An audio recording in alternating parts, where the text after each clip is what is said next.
We are live. Hello, everybody, and welcome to D&D Session 70 of Papihos. I'm joined here currently by three people, Suzanne, Alpha, and Jazz. James, as far as I know, will not be joining us tonight, but we'll be sending him the best of wishes. Helminia, however, their name is not read at the moment because they will be joining us just a little bit late. However, everyone else is still here, and we are ready to absolutely just jump right in because, as will be explained, we have about 3 days of time to go over before we are back to the present. So, where we last left off, you all had begun talking and planning and plotting of how to kill a dragon, but not simply any dragon, a large, ancient red dragon who lives up north of the main city of Greywall.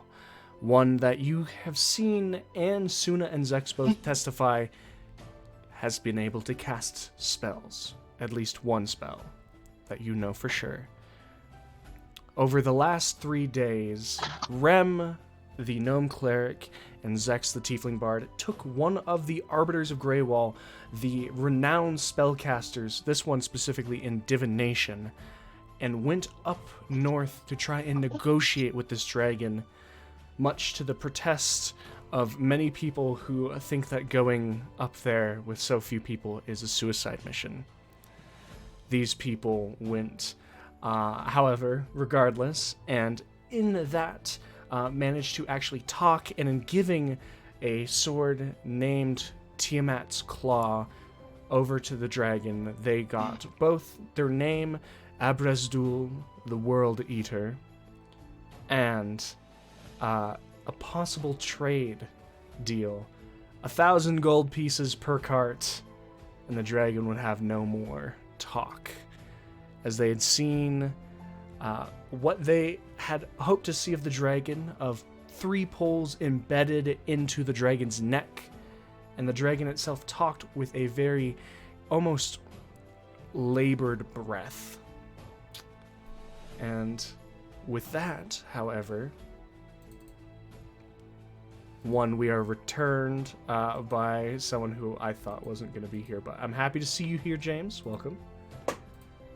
And instead, back in those 3 days, as Zex and Rem and the Arbiter head up north, they left Suna, Gilgamesh, and Nime to tend for themselves for the next 3 days.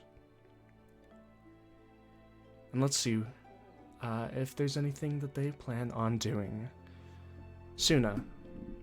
Oh, are there things that I plan on doing? Don't say that. Don't say that. Stop. The house has gone uncharacteristically quiet without Rem yelling at Zex and Zex giving all that he gets.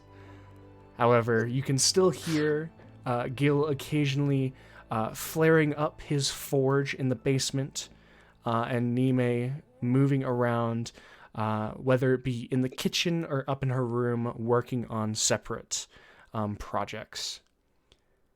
However, you yourself feel the need for something else. What are you doing? So I have a quick question. How far along is, like, how much longer does my tower have? The tower has about a week left. Yo. That's not bad. No, not bad at all. I'm so you know, at this tower. I just have to survive the next week to be able to enjoy it. It's not that hard. We'll see. So I'm gonna go downstairs and go find Gilgamesh. All right. As you descend the stairs, it's easy to hear the kind of ringing noises that metal and the quick noise of metal being drug along the ground as he is having a new project. Gilgamesh, you have maybe at this point you are thinking about going making a new bushel of swords to go and sell to Viper, or maybe you're thinking of something new for yourself. But however, whatever you are doing, it is interrupted as you look up from your work, dragging a large piece of steel across the floor to Suna, approaching you. Hey, Gil. What you up to?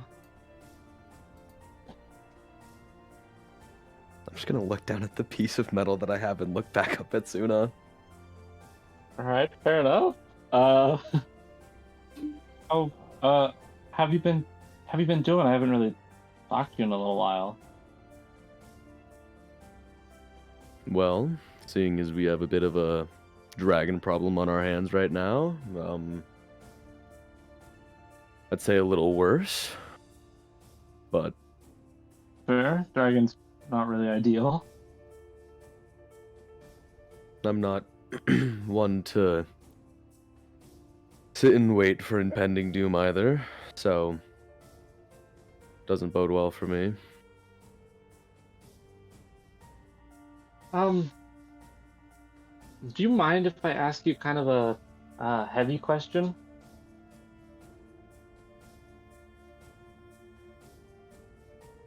If you think I'm the one to ask, then go for it.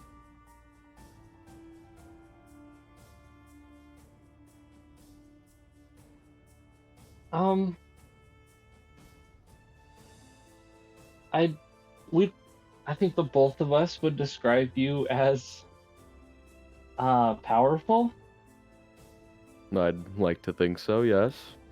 and I guess I was just wondering how you I got your power, I guess.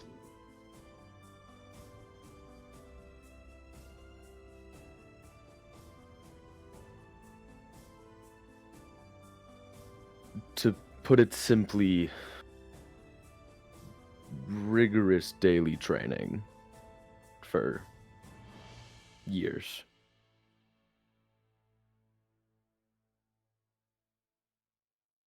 Makes sense. Do you think that you deserve your power? Kind of a weird way to put it, but I guess I didn't have better words.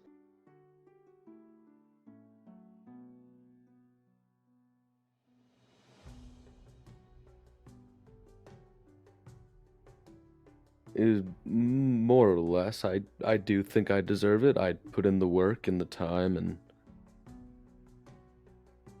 in a way, definitely a struggle for it. But I do think I deserve it. Yes.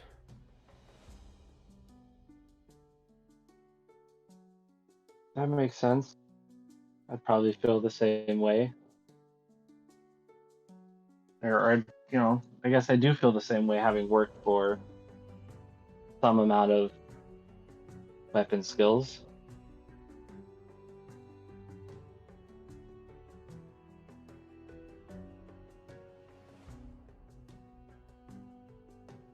Are you looking to become strong, Suna? I'm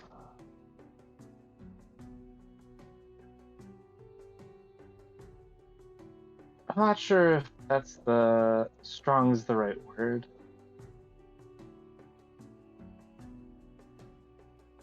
I mean, I'm sure the glaive is a little heavy, but it's not. I'm not sure if that's the path for me.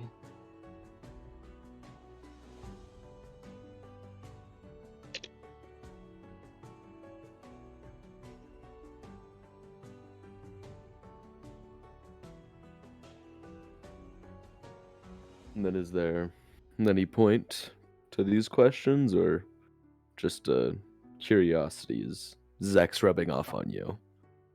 I'm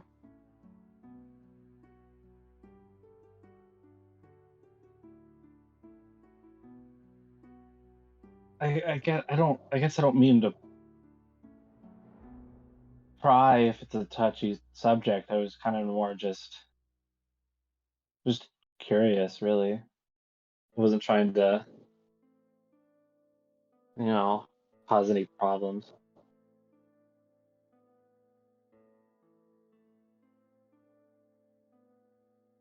As far as I'm concerned, I don't think you've caused any. Let's let's hope it stays that way.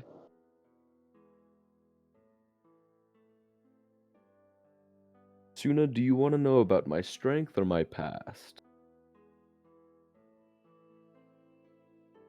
Um, I guess in a sense your strength comes from your past, does it not? In a way? I'd say that I'd say that it would. I guess if you're comfortable talking about it, you know. If not, I understand, but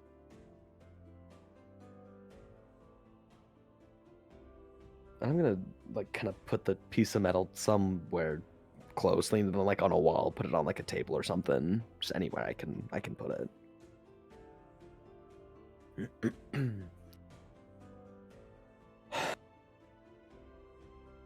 Well, if it wasn't already at least somewhat obvious, I was born in Ashtar, same as Zex.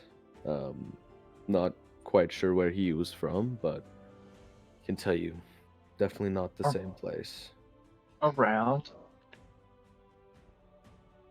And I was raised in a clan. Hence the reason of rigorous training and strength is the idea is I become a barbarian and a warrior, and well, I'd like to think that that's more or less come to fruition, just not in quite the right way. But I was, whether willingly or forced to, I trained from sun up to sundown every single day, whether I physically could or not. As time went on, it did get a lot easier. But the pressure from a parental figure didn't make it any more enjoyable. And so it got to a certain point where I was done with the pressure and thought that I was at an adequate place to be able to do things on my own and have my own sense of freedom. And so now, for various reasons, that parental figure is no longer alive, and I've ended my way up here.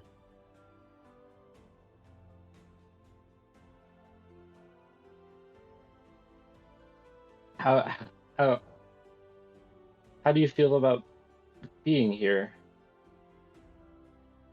Well, seeing as I've been informed that there's a bounty on my head back in Ashtar, it in a Seems way better than feels there. in a way.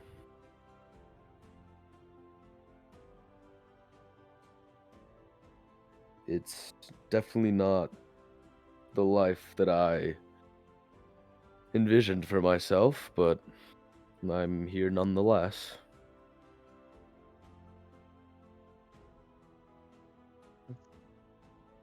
I get that part. I didn't expect to end up here either.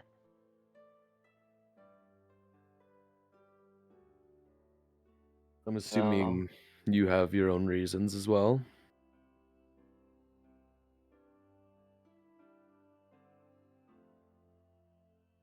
I don't know, it almost feels like I didn't have a choice but to end up here. In a way, I feel like that's kind of all how we've ended up here.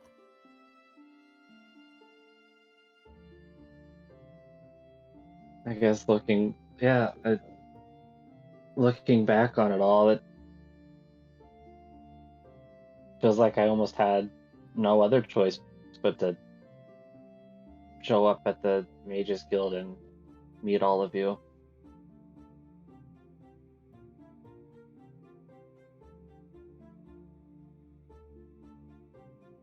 So you account your being here to more of a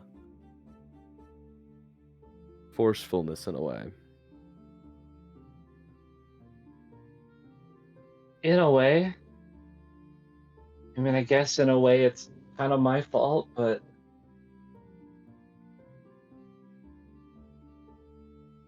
I wasn't trying to. I wasn't trying to do anything wrong.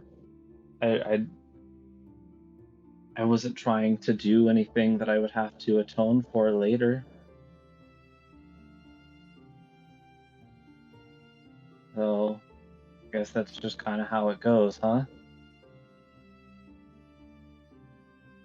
It seems at the very least we have that in common.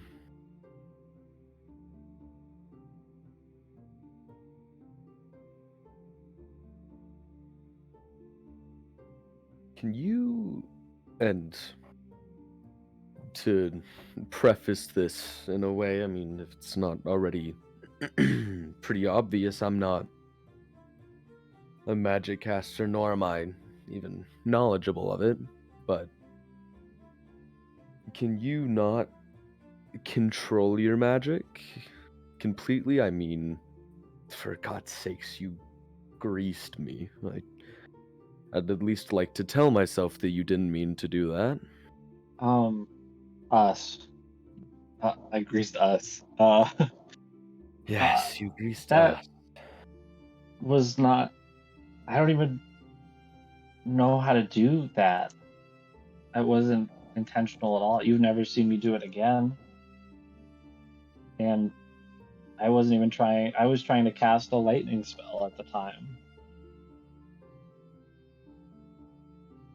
So, you know, magic's not completely within my control, not like Zex or Rem. And so I'm assuming that is what got you into predicament, wasn't it? Kind of a side effect in a way of um I guess I guess kind of a side effect of how I got my magic. I didn't train to have magic like Grim and Zex did, at least from what I understand of uh of their of their lives.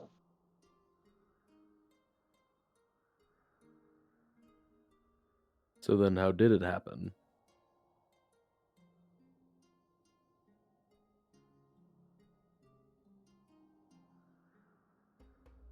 Do you remember um when we first met? It was the winter solstice, right? I believe. Oof. And me and you and Zex planned on um, you know, stealing those orbs from that the dude who was doing the foot race.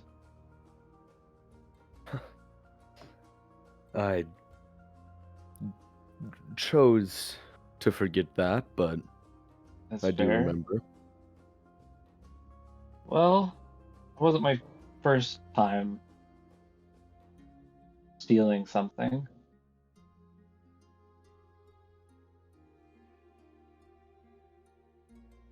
In a way, I kind of stole my powers and or at least the magic, and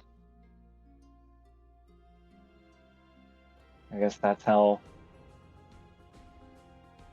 I get I don't know. Maybe that was the reason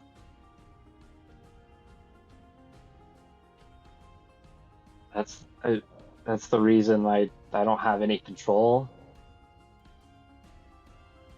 The force that got me here.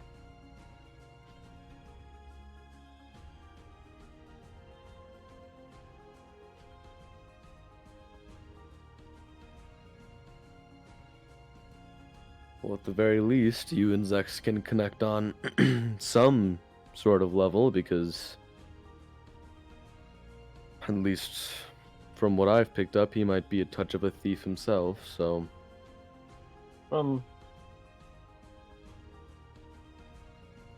That's true, but I don't know. And I don't know, I'd try to leave that behind now.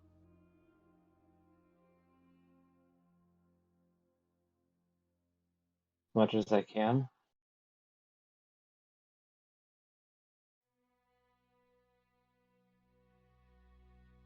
And I quite honestly can't entirely blame you for that.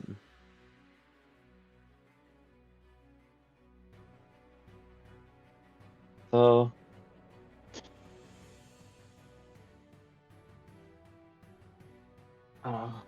it almost feels like some sort of like a sick joke in a way. After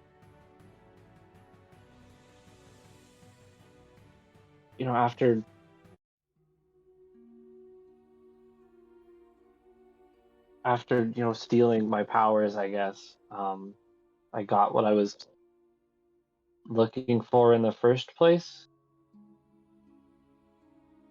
So who's to say if the two things are related? I think, at the very least, the group of us have ended up together for some reason or another, but anything before or after was more of our own accord. Yeah. I'm not much of one to believe in divine intervention, I guess you could call it that, while you're in this plane of existence. But some things feel like they line up just a little too well. Sometimes it does feel that way.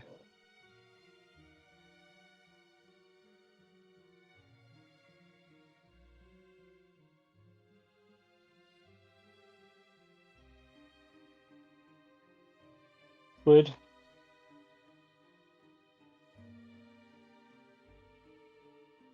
can I ask you one more kind of heavy question?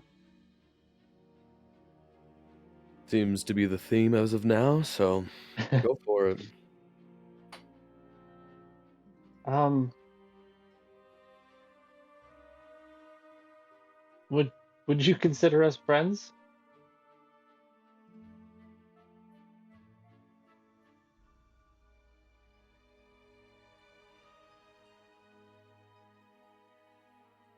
As much of a, as Ram so lovingly puts it, as much of a hard ass as I am, I there are some who who I consider who I more or less consider friends. I I would I would consider you one of my friends, Yuna. Yes. It's I usually people don't take a liking to me very much, but you seem to do it somehow very quickly. So, in a short answer, yes.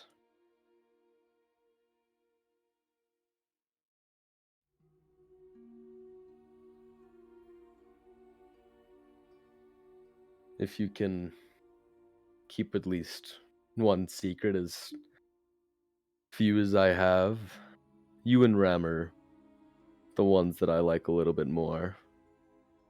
Mainly because, well, I don't talk to Nime very often, and as of right now, I don't like Zex is on more of my bad side for a couple reasons. We should get to know Nime more. If you haven't figured it out yet, I'm not much of the social type, but No, I know. Guess I'm more just in that regard. I guess I'm more thinking about that for myself. I seem to find my time spent with you or Rem or you and Rem.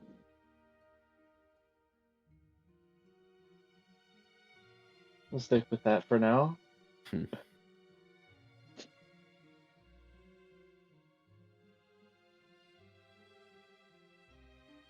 But thank you for talking with me, Gil. I mean, if we're gonna be possibly fighting a dragon soon, there's no harm in it, I guess.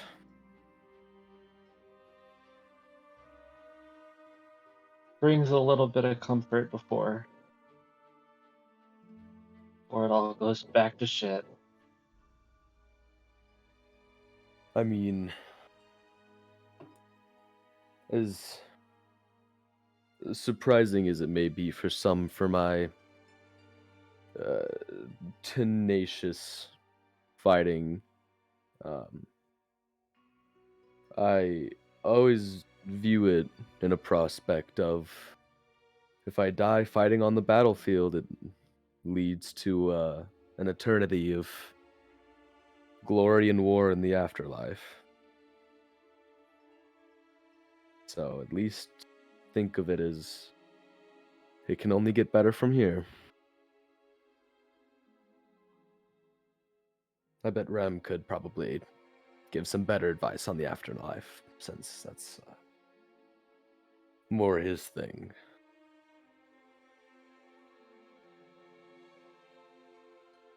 I've talked with Rem about death a little bit, on watch, but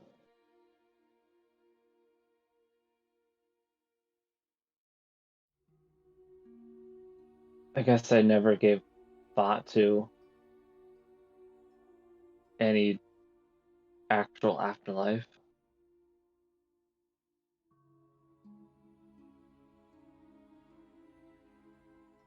Once you uh, come face to face with your associated god, as I have, you, in a way, have a lot less worry about what's going to happen after, because it's more of a reassurance in a way.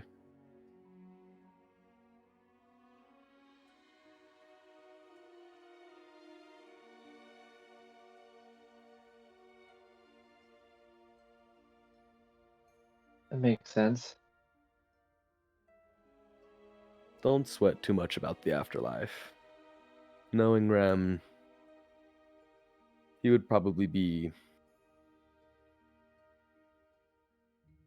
pretty heartbroken if he lost you comparatively to a lot of people around him.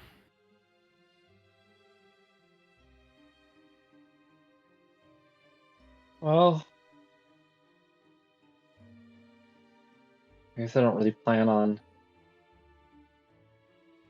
I guess none of us really plan on dying, huh? It's not really, not really the plan. I haven't planned for it yet, but when it comes, I'll embrace it with open arms.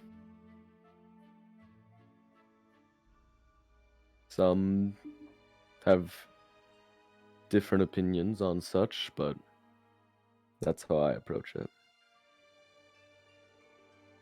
I guess I'm not sure how I'd react in such an event right now.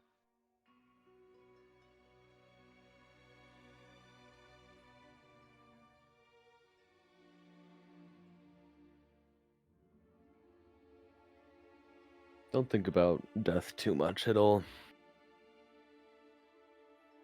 I have a feeling it'll worry you a little too much. That's I'd say that's fair advice, considering, well, I guess considering my track record. Hmm.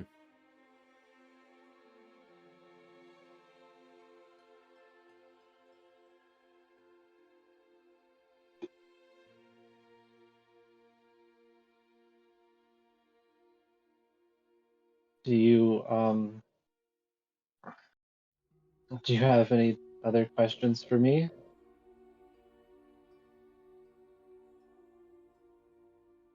Where do you come from originally? Where's your continent of origin, really? I'm from Papihos. I'm from this continent. May I ask a region or the city even? Um,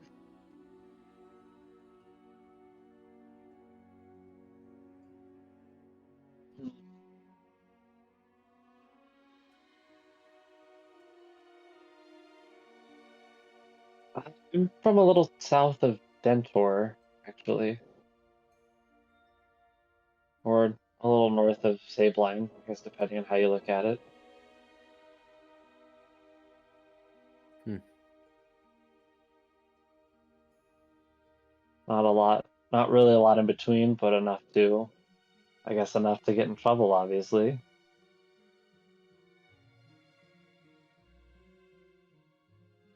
So then do you have reserves about going to Dentor, seeing as it's in the area?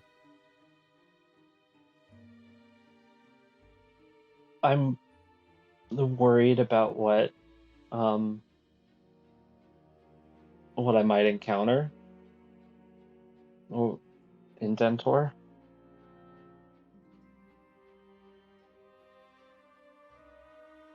Well, Kind of, if I it's thought, anything, go ahead. just, after we talked to, or I guess that was dinner with the family last night, JC? I think it was a couple nights ago. A Dinner couple with nights him? ago? Dinner would probably be like around a day ago. Oh, A day ago? Mm. Okay. Um, if I'm being honest, about a day ago, I thought some of that was coming back to bite me in the ass. I Luckily it wasn't that, but a little scary nonetheless.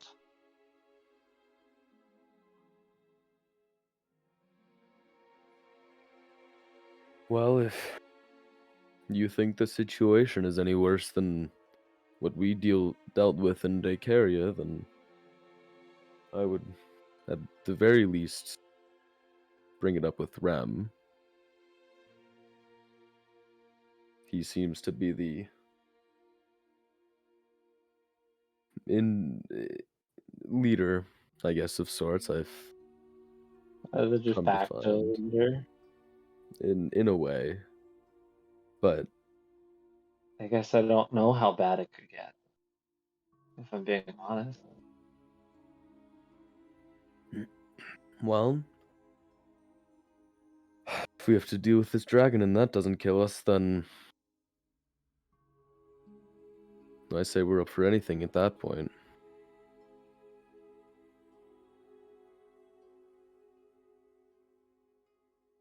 But if you Well, really do have a problem with it, speak up a little more. okay. I I'd will. like I'd like to think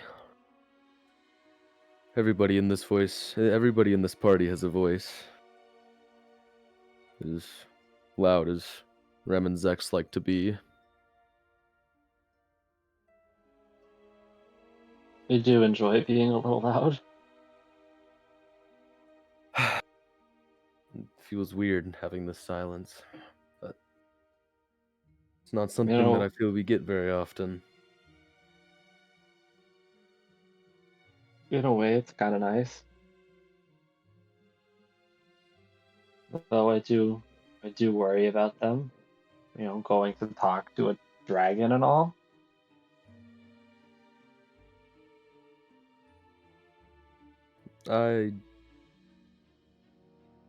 I've gotten to a point where I've stopped worrying at least about Rem's actions in a way. If I've come to find that if he feels confidently enough that he can do something, then he'd probably be able to pull it off, and if not, then it's one of the few times I'd see Rem being wrong.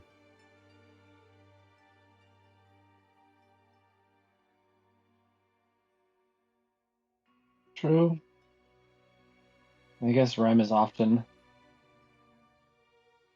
right. Just don't tell that to his face. It might blow up his ego a little too much. Don't worry, I don't plan on telling any of the others too much about this conversation. At least Hmm. your side of it. I appreciate that. It's important that we share what we're comfortable with in our own time. Between fighting and trying to be killed, it's definitely a change of pace. Definitely.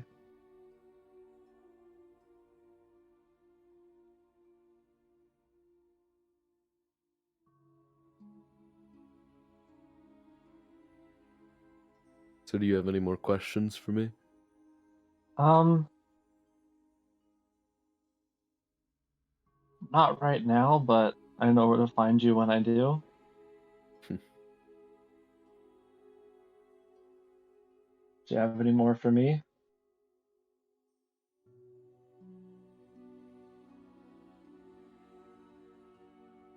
I guess just one.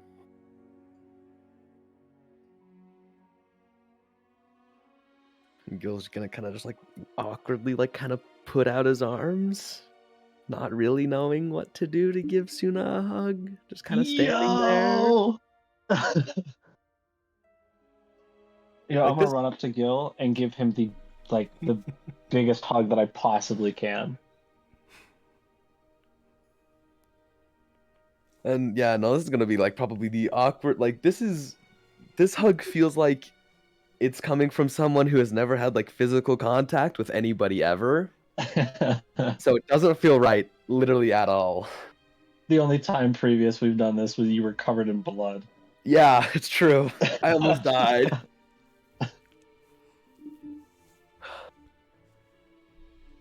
Um,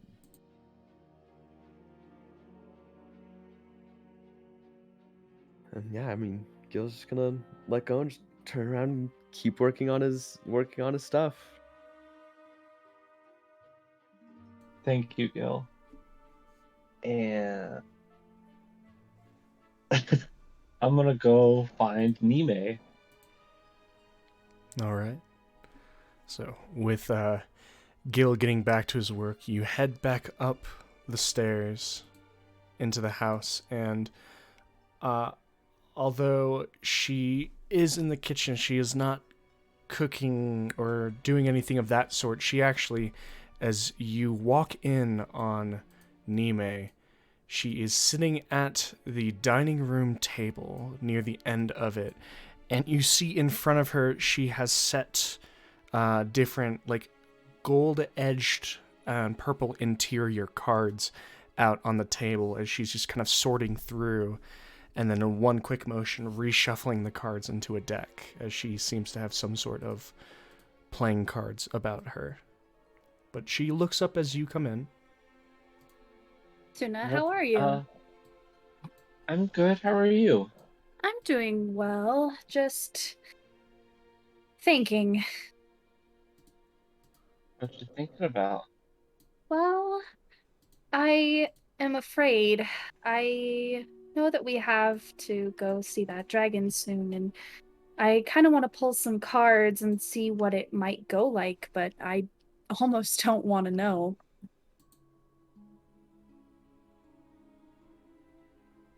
Um,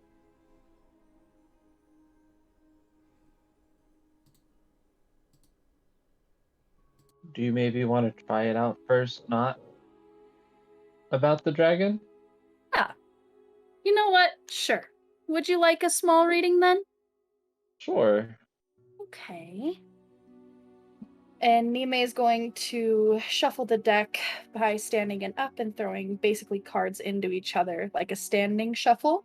And then she's going to have Suna hold the deck and take Suna's hands and clasp them around the said deck. Suna, I would like you to now force all of your energy into the card and really think about a question that you want to ask the universe, something that you want to know.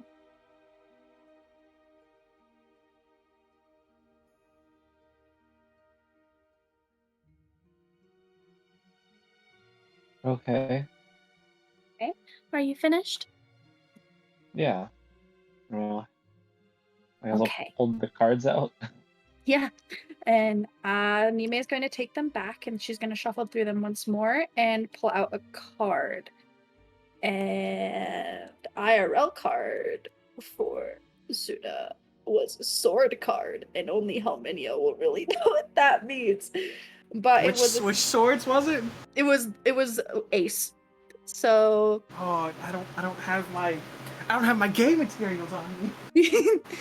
so it basically means clarity, pure power, and breakthrough. So Nime is going to set this card in front of Suna and say that this sword delivers truth and clarity in realistic ways. Your potential is at an all-time high, and you should claim that personal power. And I think that you have a very good mentality for that. I think you're always very honest and very true to yourself, and I think that's going to come healthy and helpful to you in the long run.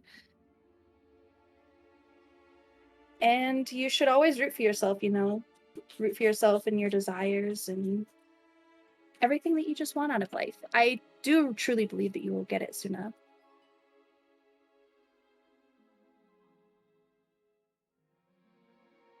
And that's that card. What do you Okay. say?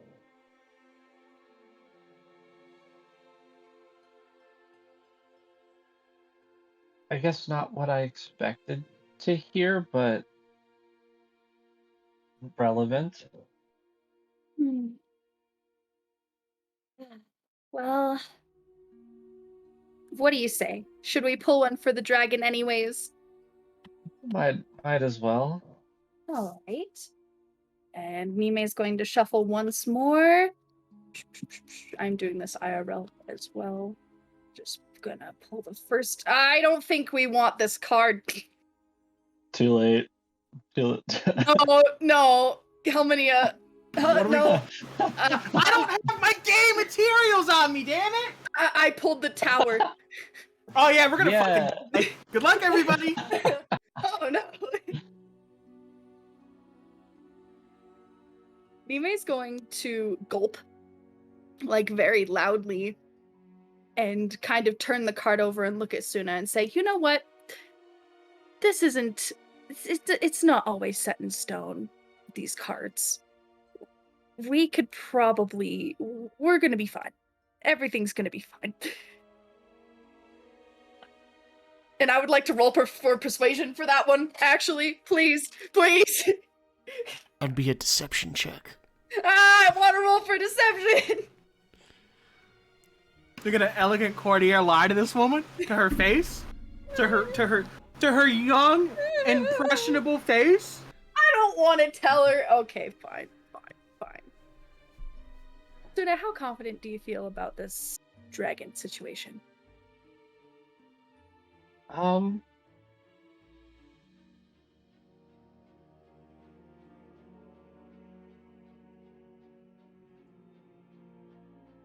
of everything we've done,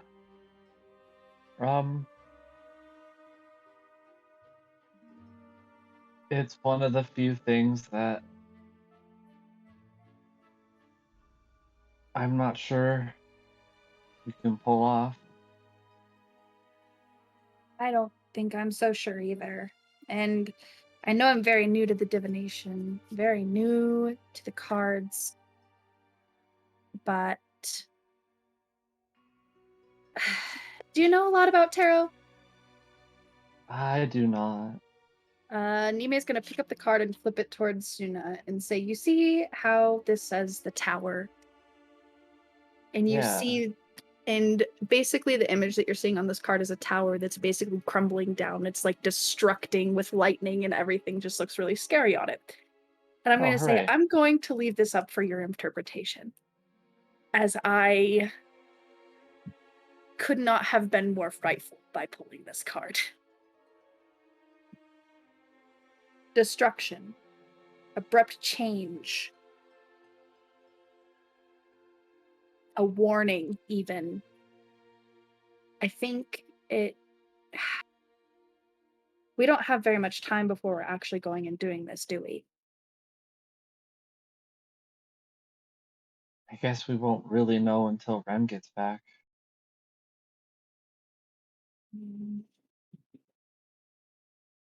Though, let's put our money on great change and not death.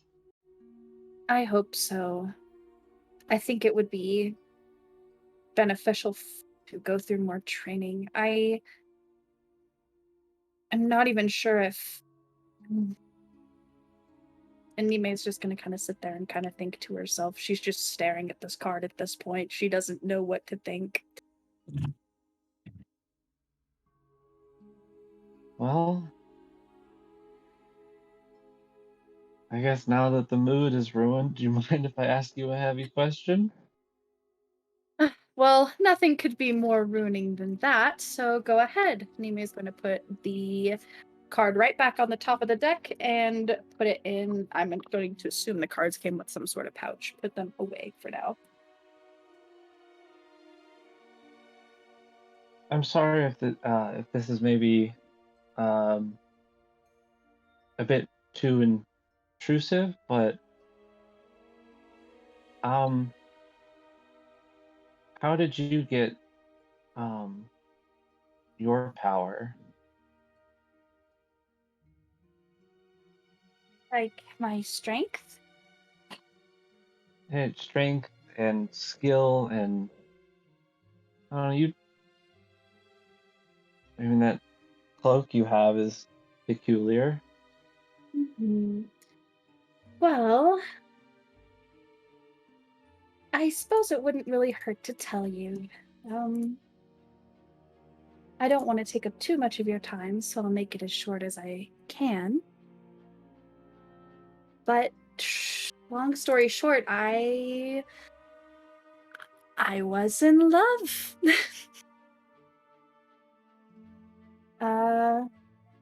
I grew up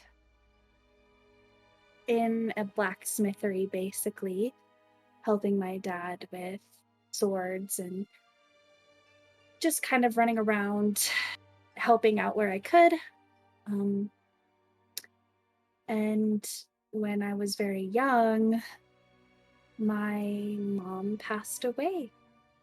And when she had passed, my dad had ended up kind of distancing himself from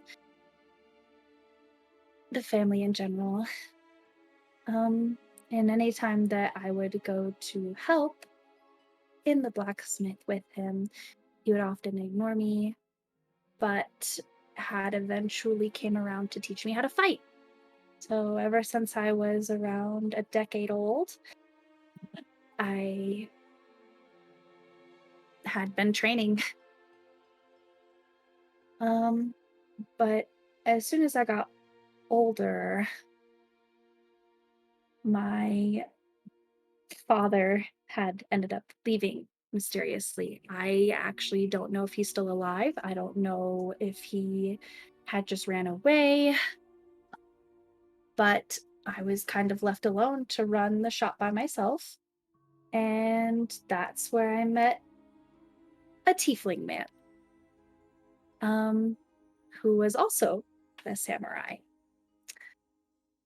And we traveled everywhere. He taught me everything I know. He brought me to so many beautiful places. And then I told him that I didn't want to be with him anymore because I wanted to explore the world by myself without feeling like I needed to be protected from danger. And that brings me here.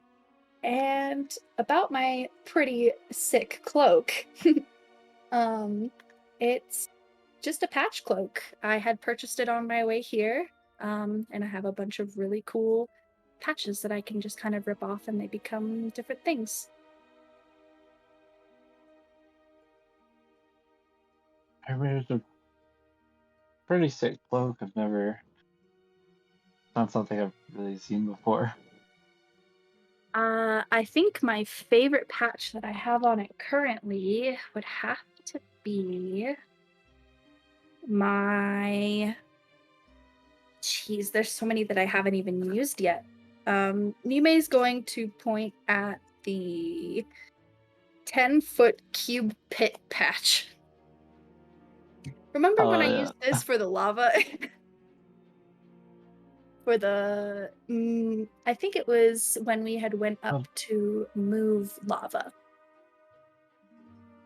Yeah, I think I remember that. I think this is one of my favorite patches because it's just the most funny to me. I rip it off and it becomes a 10-foot hole in the ground.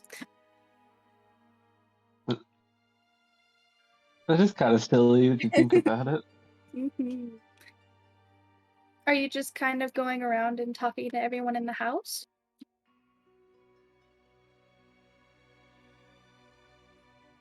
Yeah, it's been a while since had a had a day. We saved Barris, and then I guess I had some time off, but then it was Rem was teaching us, and I was making potions, and I guess haven't had a moment to really sit down and talk with everyone. That's very fair. Who have you talked? Who have you spoken to so far? I talked to Gil, though I guess he's kind of the only other person in the house right now. And how is he doing? I don't know him very well. He seems to be doing well, you know. Just How are you doing?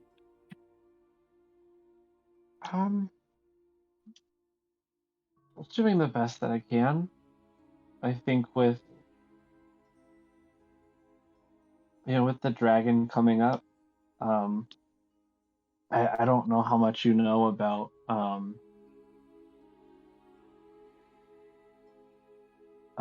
I guess what happened when me and Zek saw the dragon last, but I think it might be best if I change my appearance before we go. Oh, was he really that scary? She's saying this with concern. I might have sounded like I was being ingenuine, but I promise I'm being genuine. It was pretty scary, though. I did Did trick he the see you? dragon. Tricked him, that's good. good in the sense that I'm still here for now, but bad in the sense that a girl with bright red hair might stand out a little bit, especially next to a red tiefling. Well, if you are up for it, Nime's gonna pull out her fur cutting scissors and snip them at Suna. I could give you a pretty cute bob if you wanted one. I also learned how to dye my fur with charcoal, but I haven't tried it on hair before. I'm not sure if I want a bob. I don't know, but definitely shorter, and we could try dyeing my hair. I mean, if you would like, I'm not sure if Rem would have a spell for that, or Zex. I'm sure you could ask them too. If the charcoal doesn't work out, I'm sure Rem has a solution. That would be fun. It's been so long since I've done any sort of hair. Well, I guess I just chopped mine not too long ago because of the heat, but Ticaria was pretty hot. it was too hot. I never want to go back if I can help it. It was a very pretty place, but heat is not my favorite. It's understandable. It's hard to believe that they can live in heat. Like, well, I suppose they're scaly, so they don't really have to deal with fur all over. No, I'm sure the part dragon helps as well.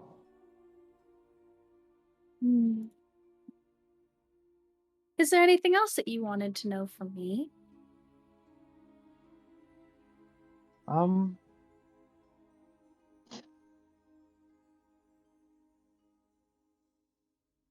Nothing I can think of right now. Is there anything you'd like to know about me? Yeah, actually, there are a couple things that I do want to ask since we're just chatting at this point. So what exactly do you do? I know you're not 100% magic, and I know you also fight. A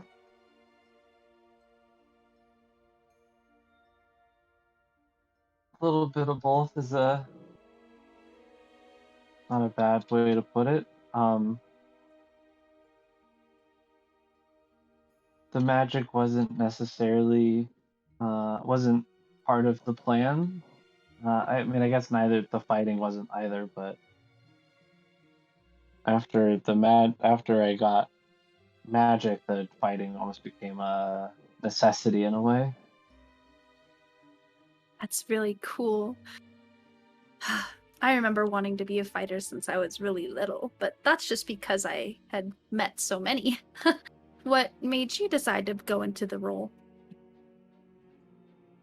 Um, If you don't mind me asking, if it's too pryy, you don't have to tell me. I guess I just needed something a little more reliable to a little bit more reliable way to protect myself. I could understand that. As someone who doesn't really have a magic bone in their body, fighting's definitely come in handy. A stick before a wand. Yeah. Did you I, have to come into the role willingly or forcefully? the the magic was forced. The fighting I in a way was forced, though I had to. In a way, I guess I made that choice on my own.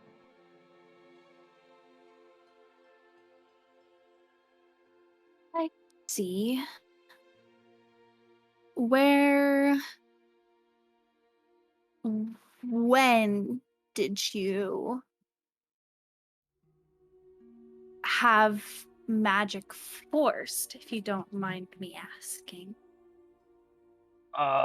Where are my notes? Me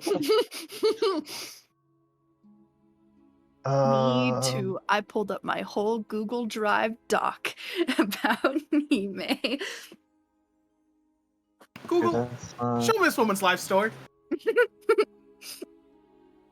Give me one moment.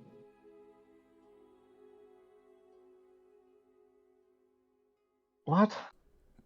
It is perfect that you're going around asking people, and then the second it just crumbles, and you're like, hold on. Whoosh, pulls out a 50-pound notebook, starts flipping through pages. I didn't expect to be asked when. Oh, I can reword the question. You want me to, you want me to reword it? It's fine.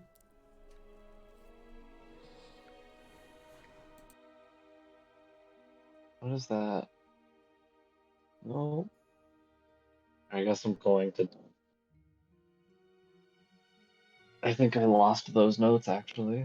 No problem. How was the magic forced on you? Is that a better question? I hope that's a better question. I'm so sorry. That and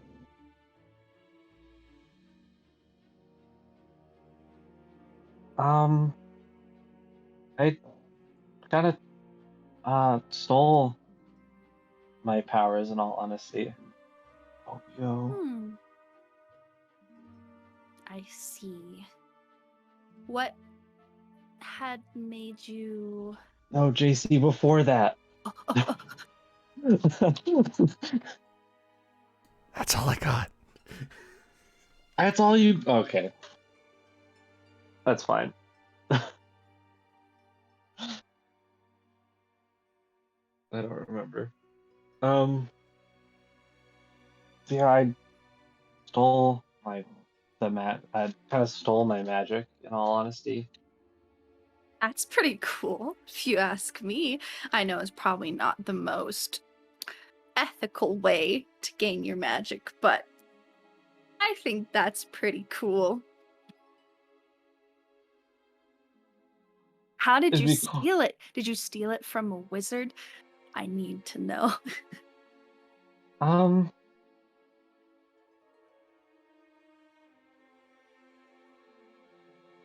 I guess technically a wizard in a way. Do you know what kind of magic it is? Um, Or are you still trying to figure that one out?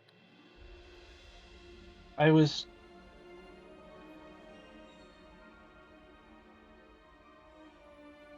very lonely growing up. I was on my own from a very young age, and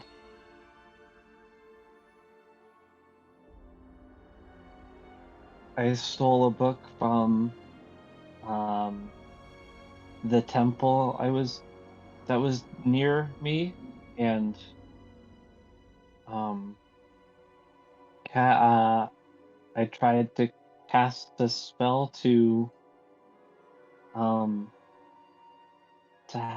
have to essentially make a friend for myself, and it backfired, and now I have magic that I can't control. Nime's face is going to fall, almost like she was really sad to hear that, because she was. I'm very sorry to hear that. I could imagine how stressful that is. Stressful that it's uncontrollable.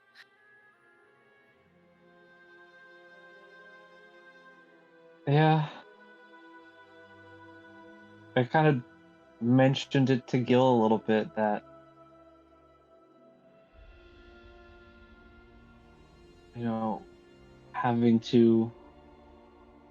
It kind of feels like a sick joke to seek something out and, in a way, be cursed because of that, and then gain what I had been looking for the entire time along the way. It is kind of funny how that works, huh? Yeah. So, just one more question. Because it's uncontrollable, is it pretty randomized? Um, Nothing's ever happened twice if I wasn't in control. Um, I know not a whole lot has happened um, since you've joined us, but one time uh, I cast a spell and I covered me and Gil in grease somehow. I don't know how to do that. Um, Another time I turned off um, the whip that I gave you in Rem's broom for an hour. Oh, Um, so that was different, I guess. it seems Um, just chaotic, but it seems kind we of fun. we had the light from a few months ago. I don't know you were around for. Mhm. Um, I don't know, things just kind of seem to happen.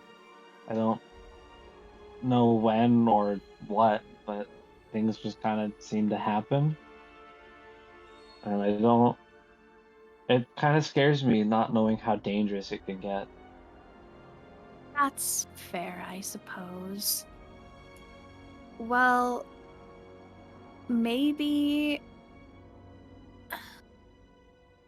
Nime kind of sits there pondering, thinking about like the right word to say. Uh, maybe it'll come in handy. And I'm not saying like maybe it'll do what you want it to do, but maybe it'll do something better than what you had expected.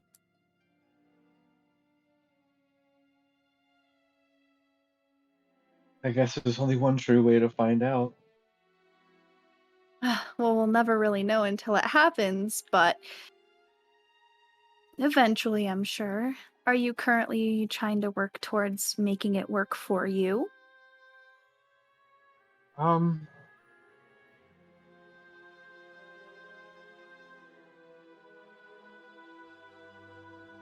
I Have you guess like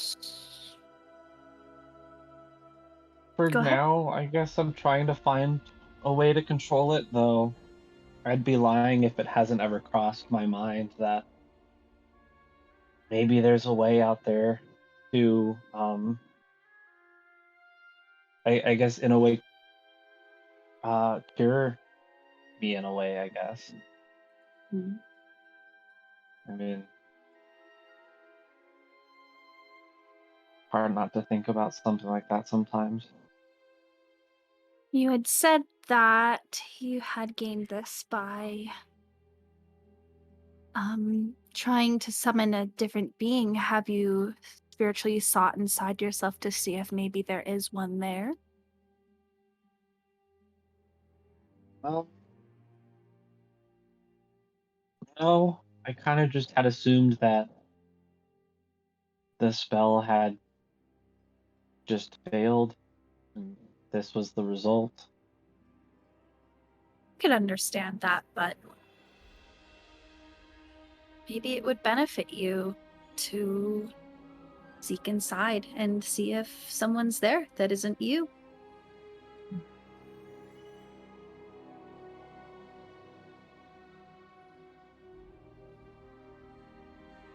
But then I again, what do I know? I don't really know much about magic. It might not be a bad idea to spend some time on it. out of character, Helvetia, is that only a thing that you guys can do though? I'm not here right now. Well, I know. Okay. Something that who can do what? You guys can only do true sight. I don't know what you're talking about. That's all. I don't know. I have no fucking clue what you're talking about. I know nothing of the sort. I gotta go. Okay. I'm watching. Anyways. I'm watching stream, and JC is having the time of his life right now. Yeah. You guys, I'm so happy. Just as a side note, you guys are amazing. Thank you. I think that, yeah.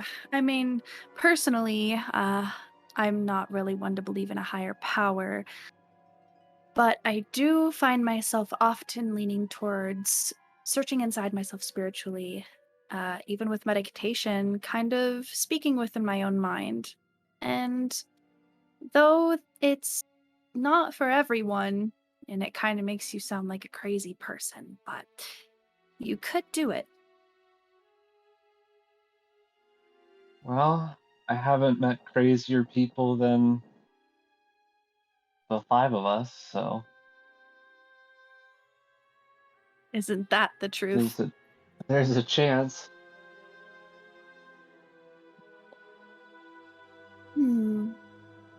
Well, what else do you have for me? Anything?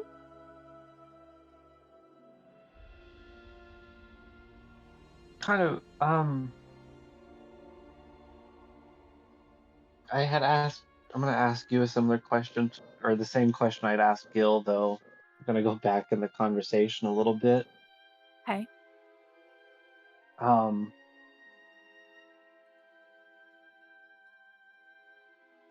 Though I guess I'm assuming I'm wondering if your answer will be similar to his. Do you think that you deserve your powers? In all honesty, I worked hard to become who I am. So, I think deserved is a word, sure. But I would also like to think that I earned the power that I have. I wasn't just given the strength that I have today. I had to work hard for that for many years. If that makes any sense. Makes sense. Gil said something very similar.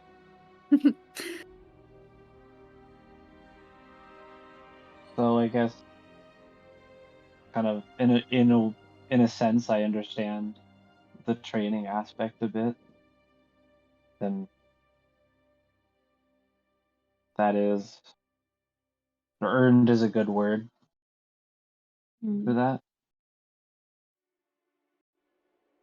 I think deserve is an interesting verbiage. Why do you ask?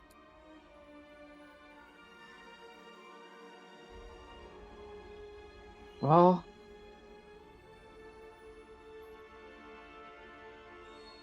I guess considering how I got my magic, deserve might be the right verbiage there. Yeah, that's fair.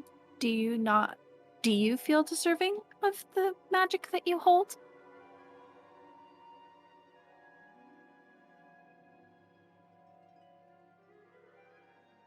I don't think it wasn't fair of me to have stolen it.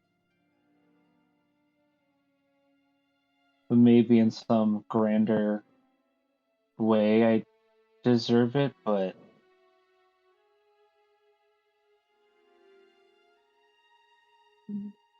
I shouldn't have done it that way.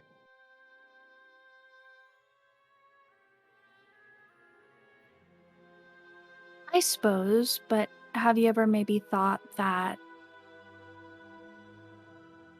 the reason it might Even though they are stolen, life works in a very funny way in which maybe you do.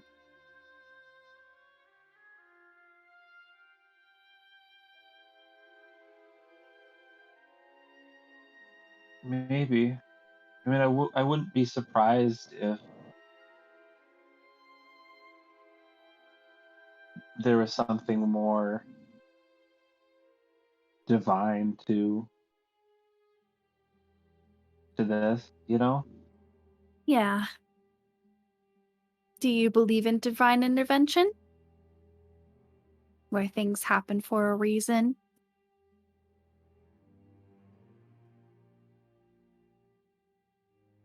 I know that having been around Rem for so long that it's hard to deny that um higher powers do exist, but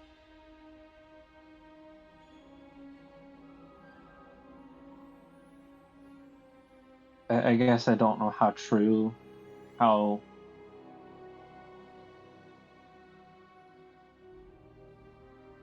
I I guess it's hard to say if it was intervention or just by chance. Well, even if by chance, it could have been way worse.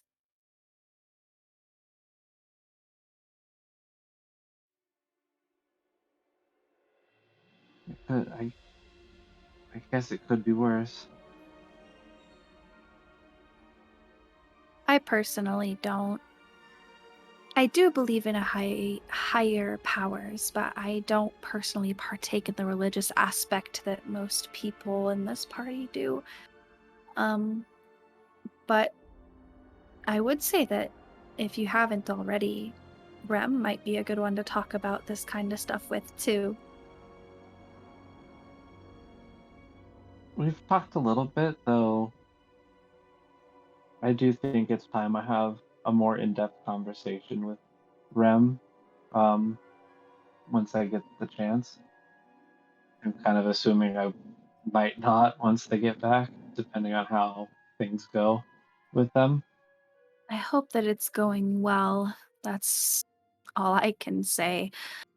And I hope that we'll have more time. I think that it could end in disaster if we don't try and at least get a little stronger.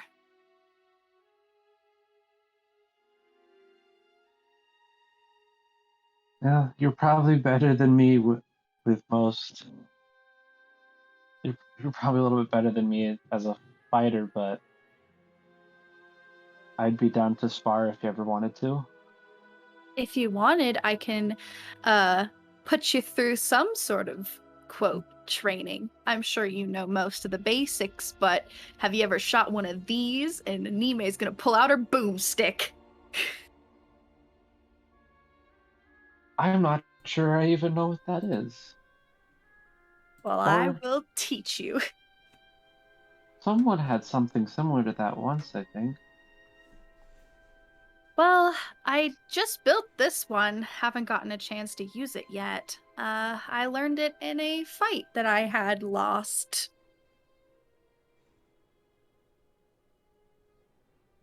Interesting.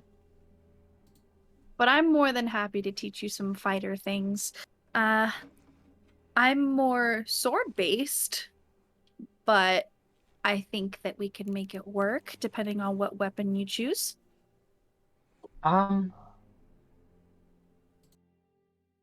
I've used swords quite a bit.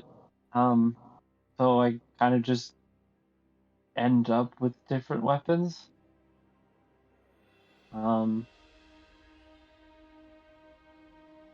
though if we do go fight the dragon, one piece of advice: don't use the whip. I haven't really touched it yet. Is there a specific reason why? That was the thing I used to trick the dragon, or the deed part of it. Uh, Might almost be best to leave that one home for that adventure. I'll probably leave quite a bit of what I have home. I mean, I wouldn't imagine that I need more than my swords and potentially armor. I mean, we don't want him knowing more about us than he already does, I'm going to assume. Yeah, I guess we don't know how much he knows. So probably a little bit more about me and Zax. Yeah, that is true. Hopefully we can disguise you up. Does Zex need the same kind of treatment, or was it just you? Zax didn't necessarily do anything wrong in that situation. I had given the dragon that whip, and then 10 days later summoned it back to me. Okay. We could paint him blue. We could, though, I guess we'll see if he really needs it when he comes back. When are they coming back? Can't be more than a few days. I hope so. I hope it's soon. Me too. Well, do you want to give the charcoal a try? Sure. Cut JC, my do I need hair to while roll you're at it? anything for that? Are you shaking your head? I'm watching you on screen right now. You do not have to roll for that, and as we do have a lovely dyed hair Suna PNG ready, and sadly it is not I'm having trouble with the editing software and updating it, but you guys will be able to dye her hair. Cool. And then If how you short want, did I you have one that's just white. No. I have the picture. It's the editing software of actually getting it in there that isn't working. So. Okay. I'm sorry, the original one looked like shit. No. So.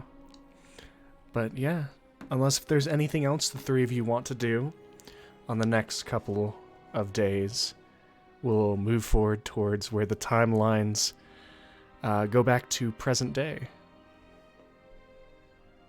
Unless I'm fine with that. Yeah, I'm cool with that too. All right.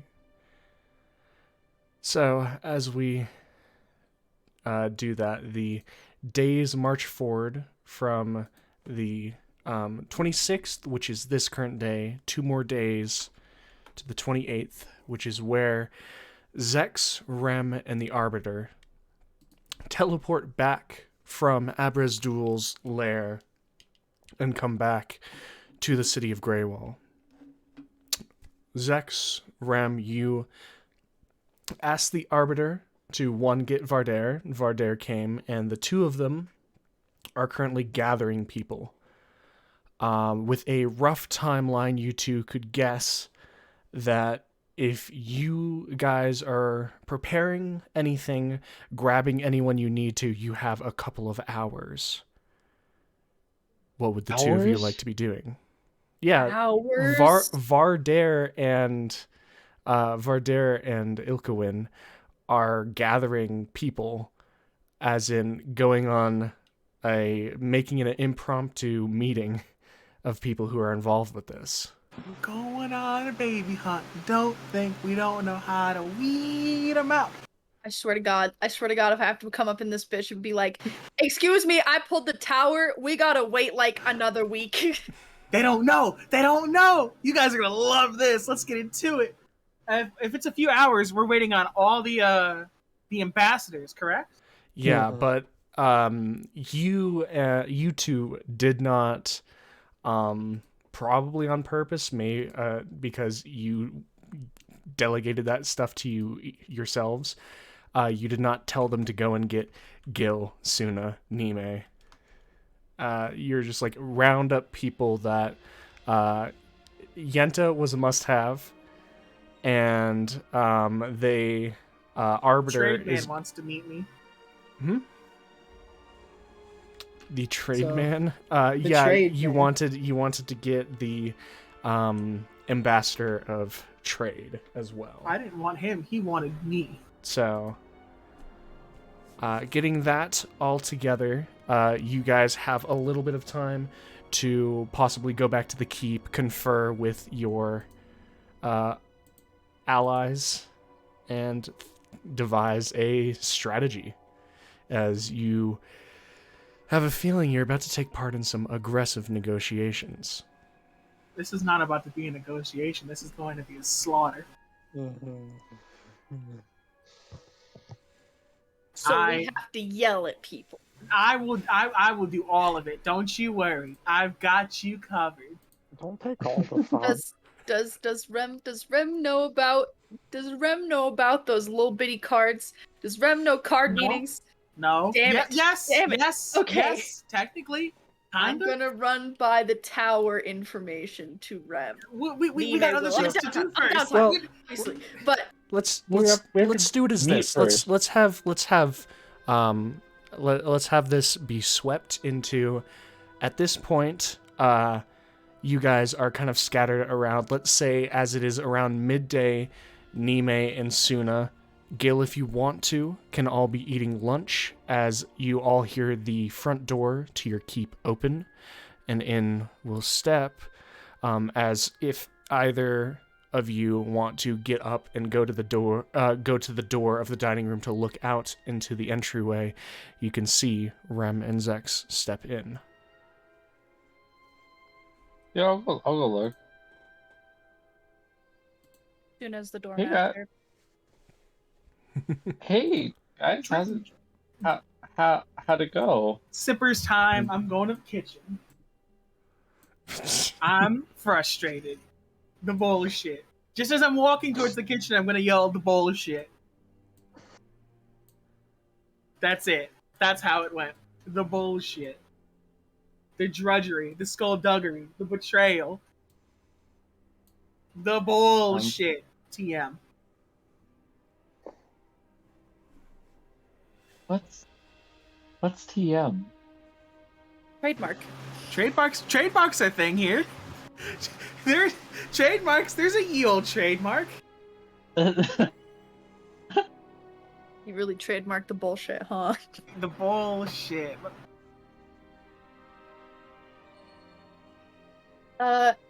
JC, I would like sounds like a to time. also, I know it probably doesn't matter at this point, but I would like to throw out there that I wanted to make lunch this time, and I made ham salad. Sick. Hell, Absolutely yeah. amazing. That's Well, we just got a, ham that's, salad. that's a fucking wrap with no bread. Don't worry about it. You Shut I made up. a didn't ham? need bread this time. You made a ham. You put the croutons on it. It's a ham wrap in its worst form. Do you want a corn tortilla? I'll make you one. I'll do it. I only eat tortillas made with the proper. I'm dropping this. We got important things to do. Yeah. Kosher tortillas. So I'm getting a bit of a drink because I'm very upset with how things are going, and I'm hyping myself up for what's about to happen in the next few hours. And I'm gonna drink it in the kitchen, Where's Gil at? not She's in the still kitchen. downstairs. Mm-hmm. We need to go Oh, get Gil. I just yell. I'm just into my ring. Hey, Gil, do you come upstairs, please?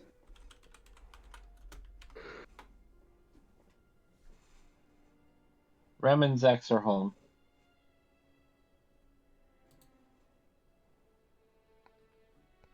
Alpha's mic broke, so he said he's gonna come upstairs. He's trying to figure it out right now. All right, technical issues with that, but for purposes of this sake, after a couple of minutes and hopefully Rem finishing his drink, Gil comes upstairs, I mean, just kind of you're still like deafened, right? Or not deafened, but like muted in Discord itself. That you haven't turned that off. myself. No, I'm No, talking to no, Alpha. no. He's struggling. Okay. I was gonna say, I really hope I wasn't just doing all of that and all of you are just somehow getting it through the stream. Alpha, Gilgamesh will come up the stairs and he will rest against the wall, intently listening in on the conversation. But you are all in one place.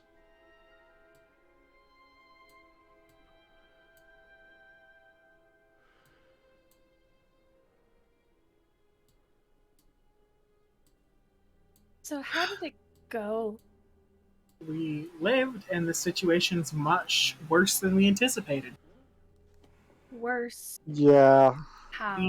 The dragon. We wanted to assume that they were just congregating to the dragon because of its power, but no, that is not the case. The dragon We is did not allowing learn them to that congregate. definitively.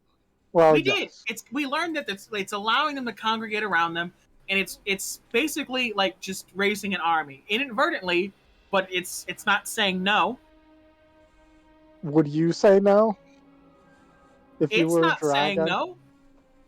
It let all of these into its territory, so that thereby makes it its army. Yeah. So it's raising an saying- army. An army Not of what? what I'm saying is not necessarily to attack.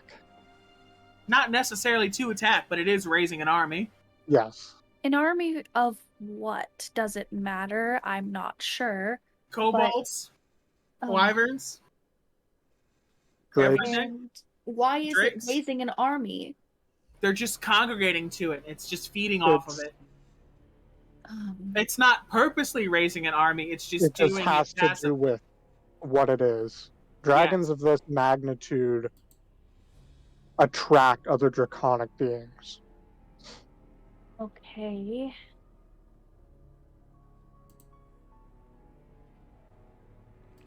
As you're considering this, Gil kind of steps forward and places a contract down on the table. As they kind of trace along it, it is a contract for a dragon north of Greywall, and it looks very old, as it has been kept in a bag for quite a while.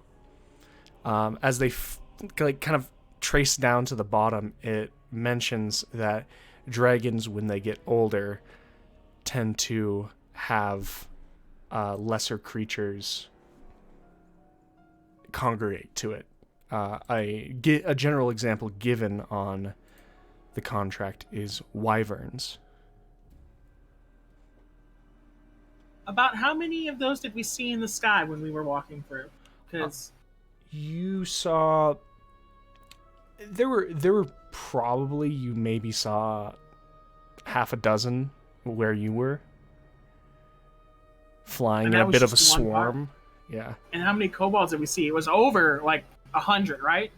You lost count, unless if you were So, yeah. specifically like dedicating yourself to counting kobolds, you quickly lost count. No, I was trying not to have them notice I was a gnome. Did they ever do that? It's interesting if they didn't seem to care. Oh. They were treating all three of you, Goliath, Tiefling, and Gnome, as no different. The most you can get is when you came out of the woods, an arrow went towards you. But that's not a lot of proof. How much time do we have? Until As much as we need. As Or Is until it that- attacks itself. okay, until what? until we have to face this dragon. I can tell you all this now, or I can tell you I can go through the whole thing at one time. When we have dinner with them later. Hmm. Well, let's wait until dinner, but I would like to show you something. And Nime's gonna pull out her little purple deck and take the first card and slam it on the table in front of, well, I guess Zex is sitting right next to me. So here's the thing about this. I can use these. I have to technically use better ones for the divination spells that I know. That doesn't technically mean that I am proficient with these and would know that. So JC, this would be your ruling. I would say make a wisdom check. Just straight wisdom. Just straight wisdom. I didn't have any dice out because I was not included in the talkie roly game today. I mean, you're in the talkie and you're rolying now. I had to tell people in the chat how I've just been going ape shit in the back channels for the past 2 hours. It's true, he has. I've been going nuts. I'm getting my time in. Straight whiz. 8. 8. As they place the card on the table in front of Zex, and you kind of look over, it's a card, and you're not stupid enough to think that it's just a playing card, but I mean, I know what these cards yeah, are. Like, I know what this is, but like the exact are. definition of what this card means, it's a bit beyond me. Meaning escapes you. This escapes me at the moment. What is this for exactly? Is this the same kind of Nothing deck good. that was used at the Winter Festival? Yes, it was. It's not good. This card specifically means chaos, Didn't- danger, like warning. Out of character, didn't Suna get the tower at the Winter Festival? Yes, she did. That's funny. I forgot. Wait a minute. I wasn't gonna say anything. Wait a minute. Back in character. That's all well and good. It's fine. You guys are going to love what we have to talk about. I know I will. Are you going to be doing most of the talking then?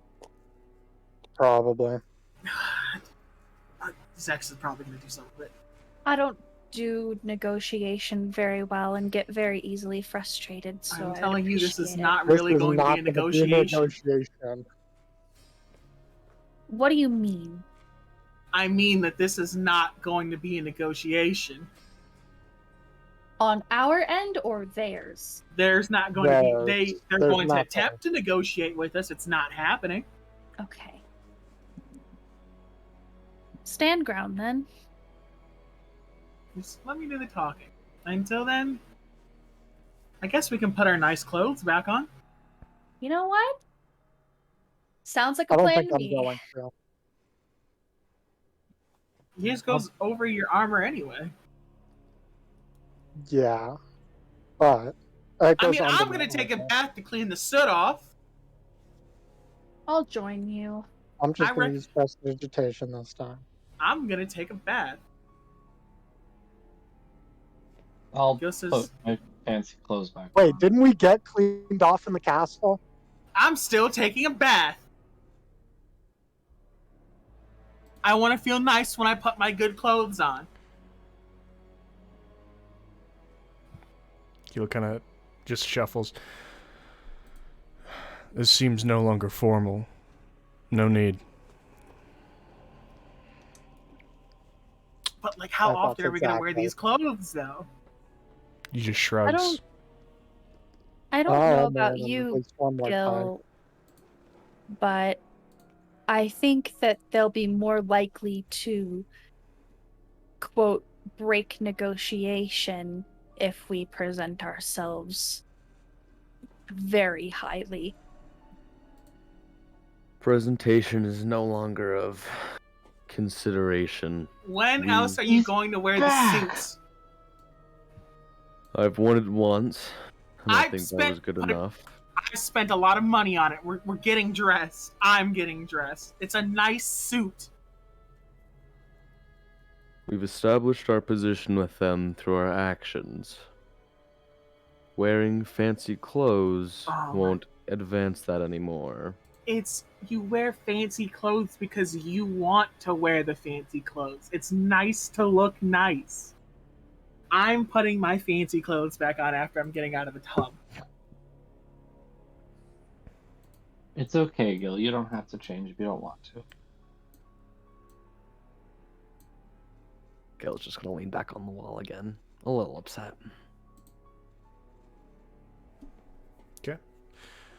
So, over the next hour and a half ish. You guys clean up if you want to, but generally prepare.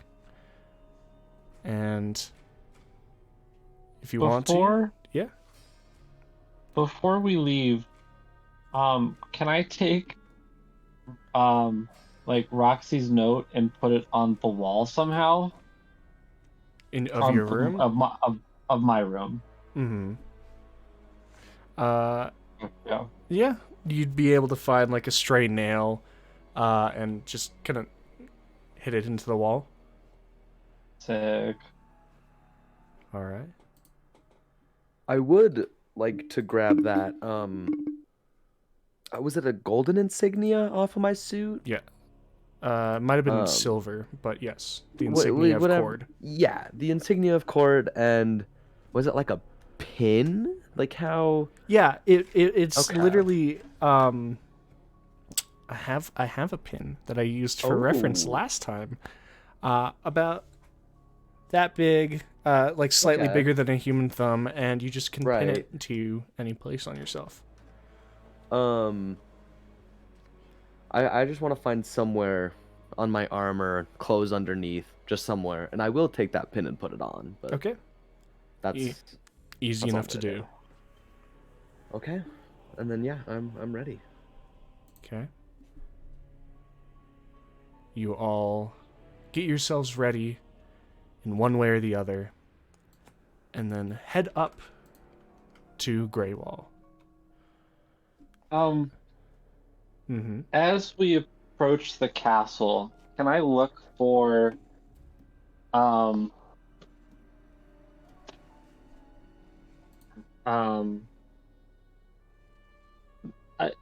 would you say Roxy's cloak is kind of familiar to me at this point? It's very general, but you would have a chance of picking her out. So, you are James, I'm giving back that wand of entanglement. Okay. Perception, I assume. absolutely.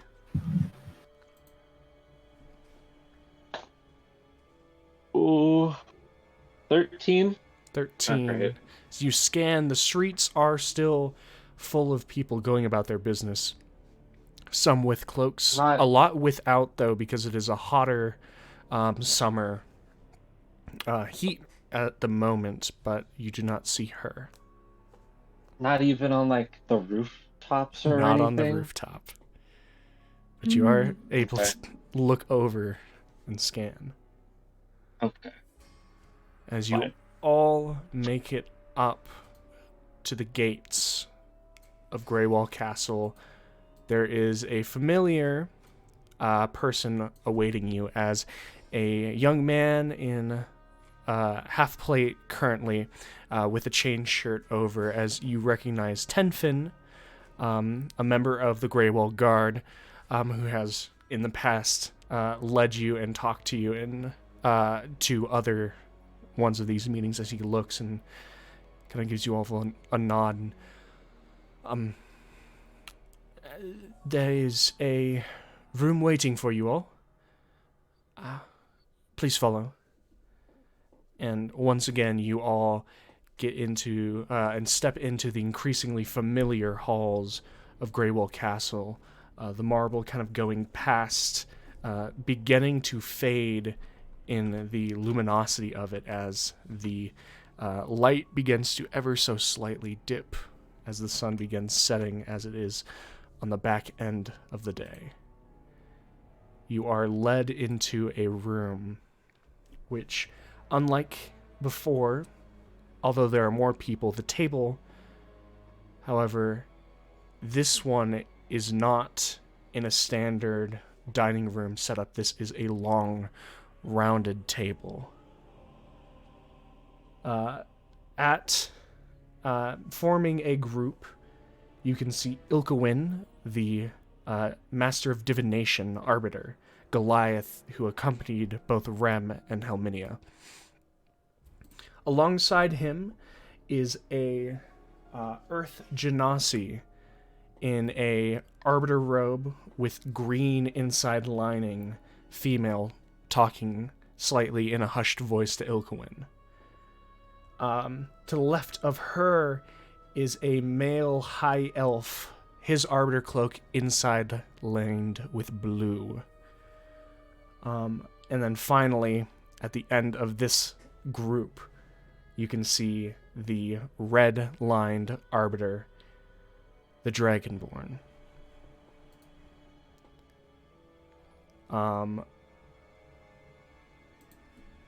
As you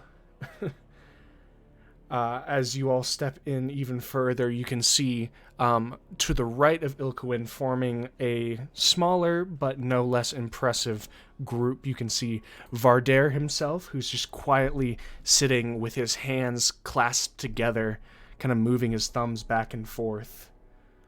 And then next to him, you can see the Goliath Yenta, the ambassador of war, and you can even, seeing him just shift, you can hear the heavy armor and weapon in his scabbard just kind of move and shift in the chair as he sees all of you entering.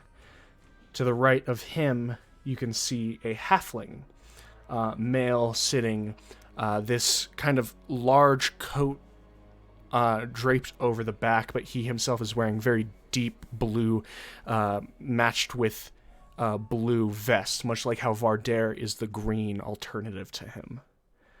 Finally, on the right side of the table, left facing you, there are familiar faces.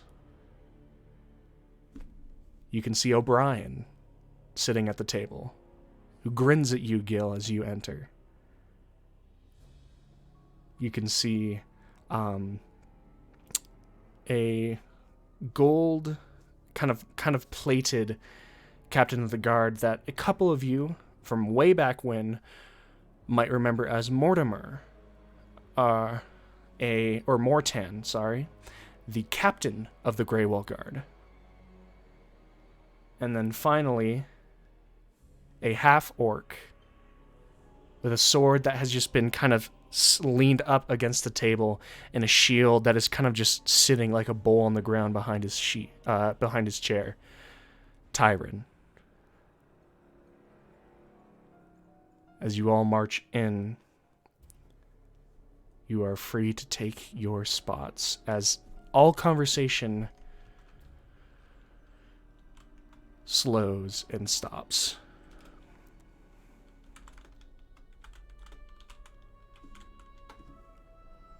What would you wish to do? I'm just gonna, wherever Rem sits, I mean, are Rem and Zex gonna sit together? Is that an assumption? That was my plan, but we don't have to. We can. Like, you can Just- take the other side. Well, no, what I was gonna do, You can sit in is- between us. no, I'm gonna stand in between you. So it'll be Rem, me standing in between Rem and Zex's seat, Zex. So Why you aren't two are sitting sitting down. Isn't it a lot more Um, scary to have some 6'6", like 400-pound Dragonborn standing behind you than sitting? I mean, Ken, but sitting down is Yeah. nice. No, I'm trying to be scary, and so they don't try and kill you. So Which here's they won't, but They're still. not gonna kill us. Well, now they won't try. I want you guys to realize something. It's something we haven't talked about, and I fear that if I bring it up, it's going to be a very uncomfortable situation. They probably have a high chair for me. I Like mean, a step stool and a high chair. you are, and it does kind of denote where you guys are supposed to sit, as each group has been given their own section of this round table. But you can probably guess it's not My chair's a little unusual. bit taller than everyone Yeah. else's. it's not unusual, as you can guess probably the halfling, which you can only assume is the ambassador of trade, probably has the same thing. Can I sit next to, like, essentially next to Rem, but there's an empty space in between me and Rem, like an empty chair where Gil is supposed to sit? Sure. I'll leave it open for him. I'm just gonna. Once we're all sitting down, is anyone gonna say anything? Like, are they You saying said anything you to would, us? I am gonna handle this, but I want to know if they're approaching me first. Well, if you guys all sit down and just don't say anything, you can see Ilkewin the Goliath just kind of I'll start if no one look says anything over. after like a few seconds. And All right. with everyone here needed, we do have a singular member missing as of now. And then Yenta kind of moves over and kind of whispers something. There are 2 currently missing from this table. Who's missing from this table? One is our scout that has been given clearance to make sure that the lines of the dragon's forces are not moving further. He is a mercenary, bounty hunter, hails from Dacaria, known as Jensen. He is currently absent, as he does not have the means to travel, nor the need to travel here, as his duty is more pressing, and he can easily get filled in afterwards. The second is a captain who will be joining us shortly, as he looks over to Yenta, and he nods. However, everyone else is present and accounted for. Regrettably, the High King and Queen are not able to attend this, as they are currently finishing up something more time-sensitive than this meeting, and will get filled in by Vardair once this has been adjourned. Vardair, in this case, will act as the direct ambassador and mouthpiece of the King and Queen. Anything he says has been opinion taken from them in the current moment. With that said,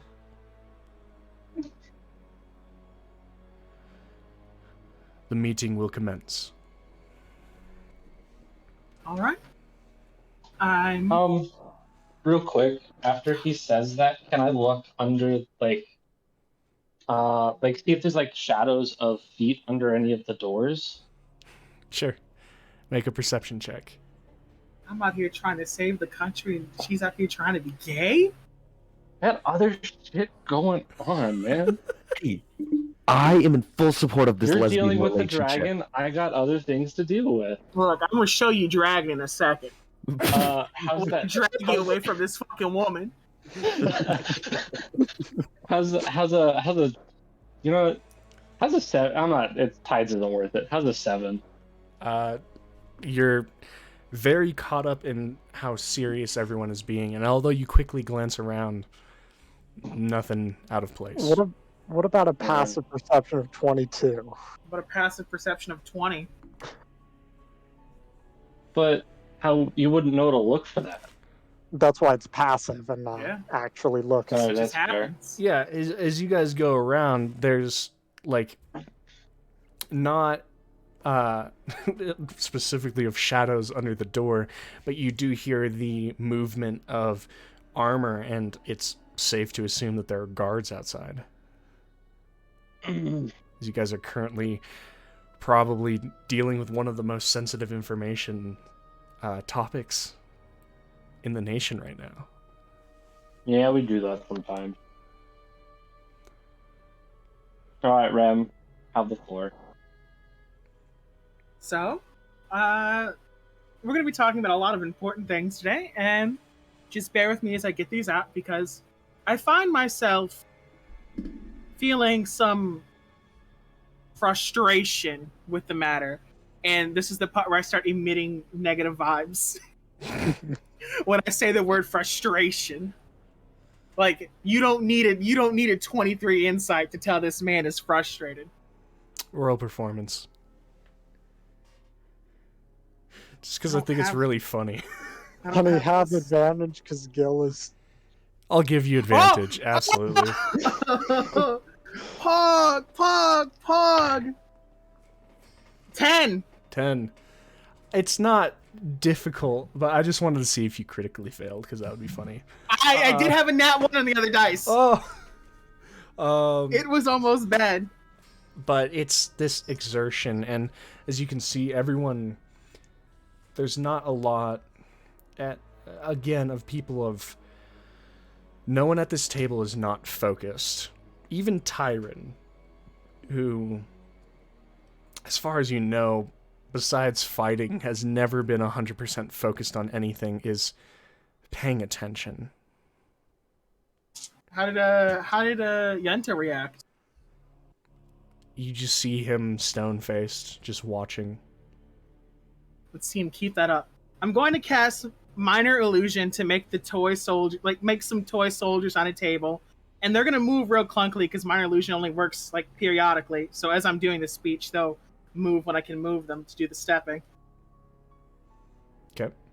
When we went to go investigate the dragon and attempt to reason with it, we spoke with it, and it spoke of armies that have come to approach it over the years and how it dislikes this form of activity, and how us speaking to it was a novel thing. And I believe us speaking to it instead of demanding is the only reason we were able to reach the point we're at today. Come to find out that, unbeknownst to us, 250 young, bright souls turn to ash. And that's when I'm gonna dispel the minor illusion. So the toy soldiers just kind of just whoosh. For theatrics. What do you want me rolling for this one? You don't need to roll. You just watch them.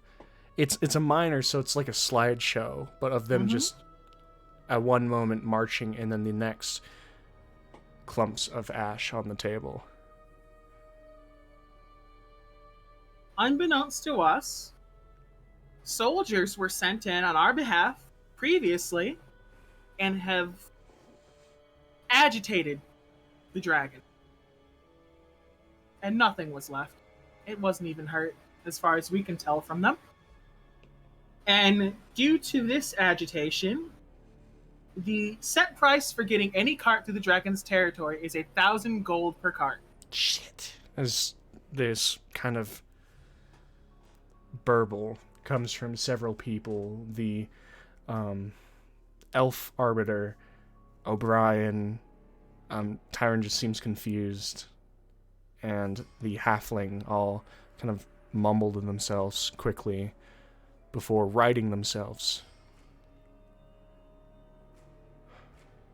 Along with this, the dragon, while not intentionally gathering an army, is inadvertently gathering an army, and they are accepting those that come to them. I count in the air, as we were going through, 6 flying creatures, of which I believe to be wyverns, and an untold amount of kobolds.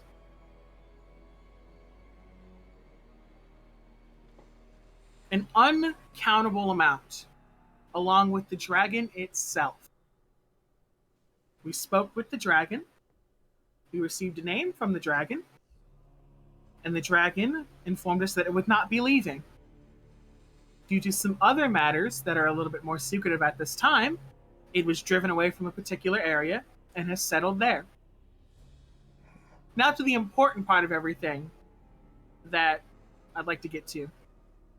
And I'm going to look towards the party and say, are you allowing me to speak on your behalf for what's about to come next?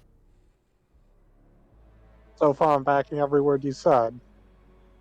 You guys? Gil just gives a stoic nod. Nime's going to nod. Due to the lack of transparency on the Royals' account, we will not be taking part of the expedition of slaying the dragon. We were not informed that an army was sent there. We were sent to dangerous territory without instructions that we had already agitated the dragon. And there's been a lack of transparency with us regarding this matter. We put our lives on the line, and we were not given the same courtesy of knowing what was going on. I'm looking towards Yenta as I'm saying this. Until a full plan is calculated, and an additional component that I will be working on myself with someone else is completed, we will not be partaking in the expedition, and we will not recommend anyone that we know partake in the expedition.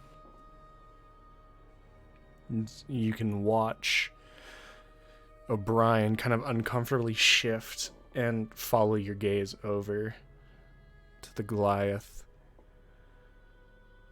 before just kind of leaning back in his seat, the half plate just kind of slowly clinking. That small piece of information that we were unaware of, that we couldn't even wholeheartedly apologize for because we did not know until we were literally underneath a dragon, choked of air from the soot and ash. So until we have a more solid plan and more transparency, I, personally, and my party, should they wish, will not be a part of it.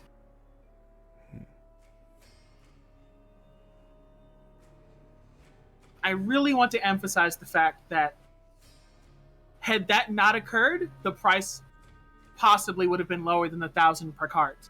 The dragon seemed receptive to being spoken to, and had that not had happened, I would leave it to Zex to let you know if he thinks that it would have been a lot more receptive, as he was the one speaking with it. Zex, in your personal opinion, do you think had we not sent an army towards it, that it would have lowered the price of going through its territory enough for us to gather our wits? It's possible, but dragons in general are unpredictable, so it's not certain. But it certainly didn't help matters. I'll be taking any questions. The Dragonborn Arbiter kind of leans over to the side and just kind of tilts her head. Are you saying that fighting the dragon is a lost cause? I'm saying if we're continuing to do what we're doing at this moment, and if we're intending to approach it the way that the plan has been set forward so far, we will all die. Everyone involved. Lack of 250 plan, might I people add. died. Reduced to ash. Immediately. Immediately. I don't even think they fought. Can I minor illusion the crust and the ash that it pulled out? Just a bit. It's not going to look very good. It's 360p, but Low poly found low footage. And RE1 found footage. Let's just showing me. yeah, with that you can see people kind of leaning forward looking at this before Yenta just kind of clears his throat. Yes. I'm going to inside him as we're going, too. You were not aware 18. of our original first plan to deal with the beast, but it is because you, in the first thought, had no need of that first plan. We had just as little, if not less, information than you when those 250 soldiers left. Farmers lie. Farmers exaggerate. And those were the only people that had seen it and had lived. We were expecting something that could have been no older than 5 years at the most. Yet, this time was the 1 in 1,000. There was no exaggeration. Yes, reports from Kavaler, pointing at the elf, have deemed the beast's wingspan to be 40-45 feet, a far off the mark equivalent of the 200 feet we were given by farmers, yes, but the power, the ferocity of the beast was no understatement. That was the information that was not given to us, and that was something that we thought, I thought, you already knew. Dragons do not see our lives on the same level as them. They couldn't possibly weigh the value of an army being turned to ash. They see it as mere pawns in a game, just as they surely see their army. Should I have told you? Well, I would have liked you had told us on the multiple accounts that I asked the question, what happened to the army going north? On multiple occasions, I was told they were sent straight to Forminos and was never made aware of the expedition towards the dragon. As that was Before the we information that left- was supposed to be told to every person. That was not an arbiter, ambassador, or the king himself. You think of yourself on as high a level as any of these, and he pulls his hand across the 4 arbiters, masters of their craft. And you have made a name for yourself, but reason this. You still do not stand above these people. You were on a need-to-know basis, and it has been seen that until now, that information was not need to know. We thought you knew the ferocity of the dragon, 2 of you having seen it before, claimed to, and now with 2 of you having seen it now, you're not even sure whether the army made a difference or not, because dragons don't care about life. So, just to be clear, need to know. You didn't think we needed to know when going to negotiate with the dragon, to go and speak to it on your behalf, that we didn't need to know that you sent an army to go and attempt to defeat it already. I do admit it is a slight, but I was It's adhering more to the than a rules. slight. It's more than a slight. I was You jeopardized adhering our lives. to the You rules. jeopardized the life of this arbiter that came with us. You jeopardized our lives. Your lives were in jeopardy when you volunteered to talk to the beast. Our lives were put in double jeopardy when you didn't tell us what had happened. If you had told us that you had sent an army to fight it, we never would have went. What is the scale of the jeopardy and when everything can be incinerated in It an adds instant? perspective. It adds perspective. He's right. It adds perspective. And you say, oh, we are not on the accord of the people surrounding us. We're fully aware of our lot in life. We're just a group of people hired.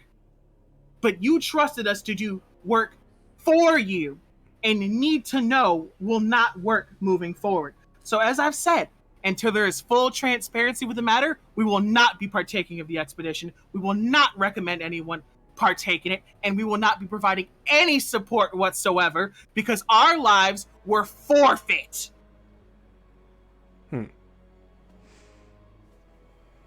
And you can say, oh, this and that matter. Of course you're going to take that stance. And I don't need to say anything about the matter.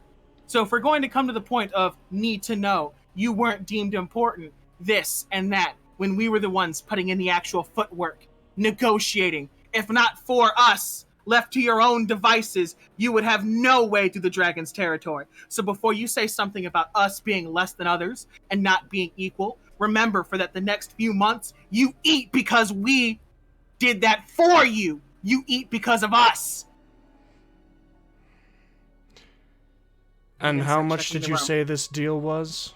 I'm insight checking the room as I'm getting upset. Mm-hmm. 24. 24. There are a mixture. The Dragonborn is pulling up their chin kind of into their cloak, but there is a smirk on their face. The enchantment and illusion, I should say the Genasi and Elf, are both just kind of trying to case the room themselves. The Goliath is focused on Yenta. The halfling is deep in thought. Varder he was locked in despair the last time you talked to him, and this time it is worse. O'Brien has moved back to a sitting forward with his chin resting on his hand, just thinking, and Tyron is just kind of like grasping both of his hands, just slowly opening and closing them. Yenta's just looking straight at you. He asked me what was the deal for. How much was the deal? The deal is 1,000 gold per cart that passes through its territory going in one direction. He turns to the halfling. I can tell you right now, Formount can pay that for 5 years or less. I say that with authority. The prices will kill the conventional farmer and kill the conventional citizen.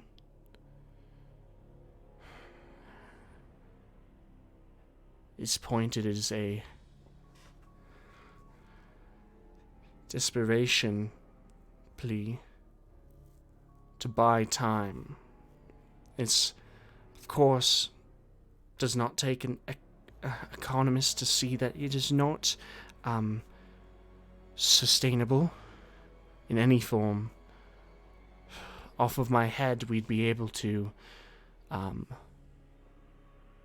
yes, from what I would know, 5 years on that way, but that is of taking no prices for themselves, no farmers trying to fill more of their pockets, no families trying to fill their stomachs all the way. This will cause problems either way.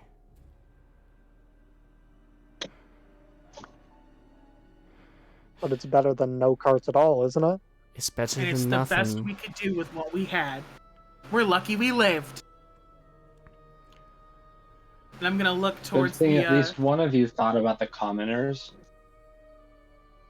I'm gonna look towards the arbiter that was with us and ask him, tell me, if we had told you that 250 people died before you went in, would you have gone in?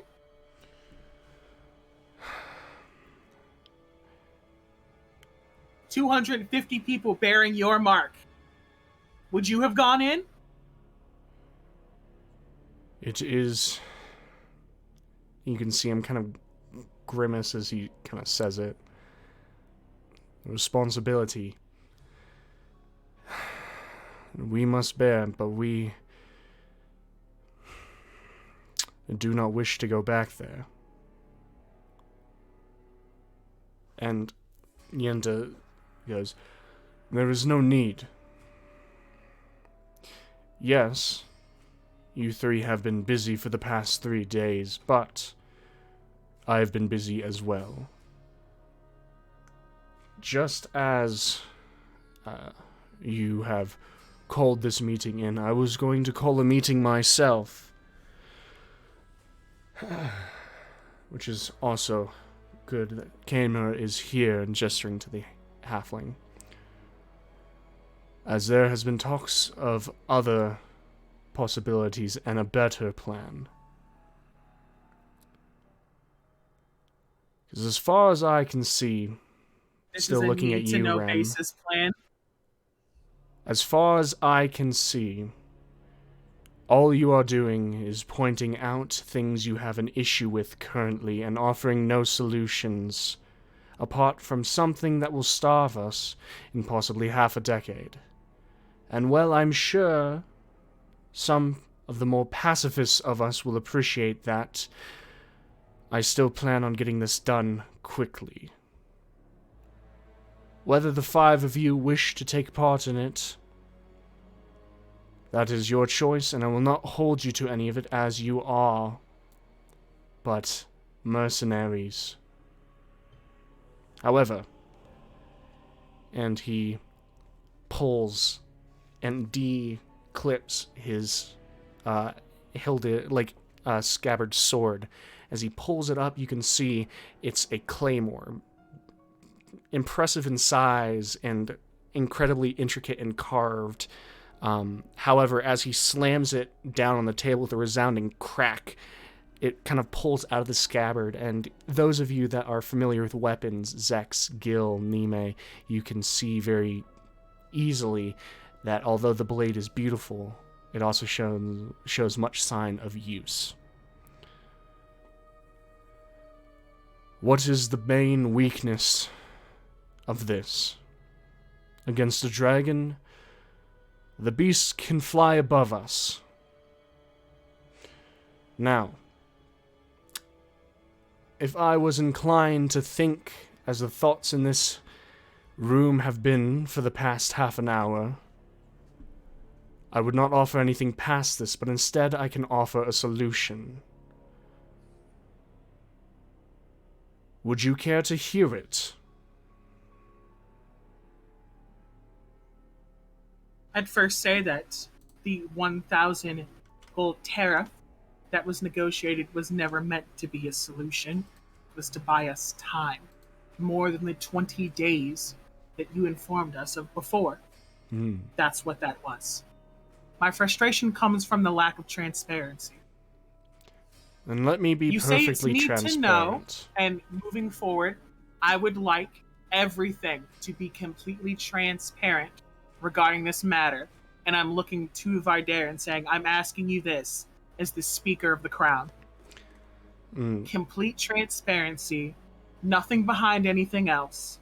If we are going to assist you with the information that we have and the expertise that we could provide, whether it be fighting or helping you orchestrate a plan to fight, complete 100% transparency.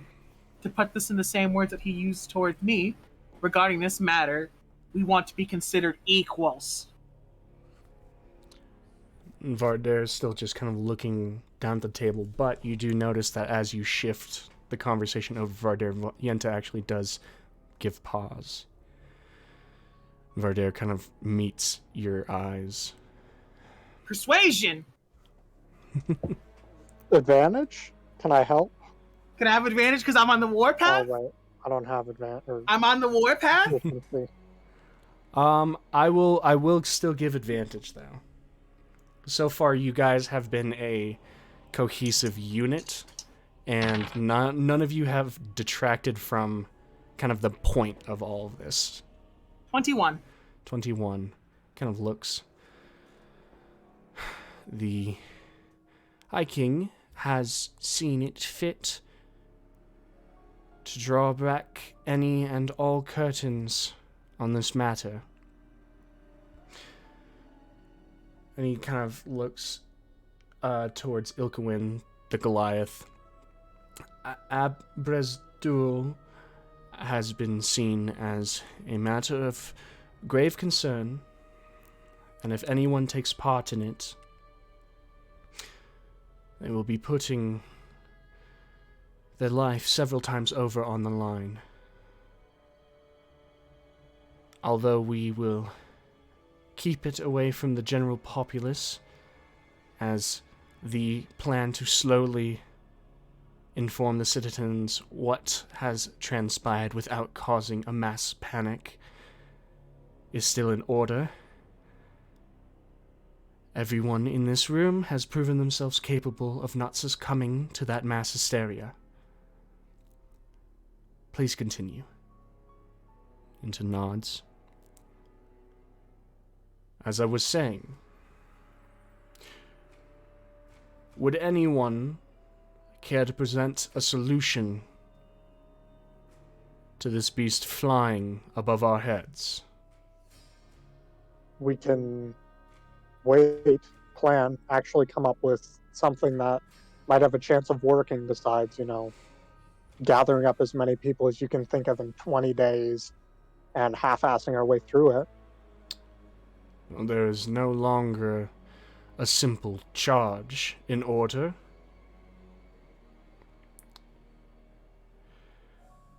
We flood its cave.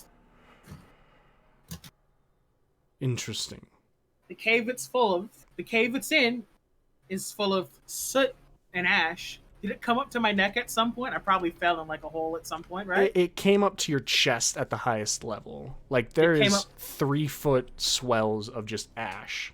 I am 3 feet tall. Oh, you are 3 feet tall? So you probably, you got choked out by by some ash at some point. Ash. Yeah.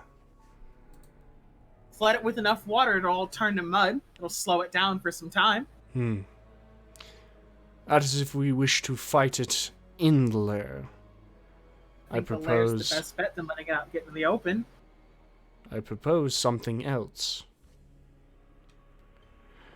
The captain arriving is not a simple captain of the guard, or even a captain of another force.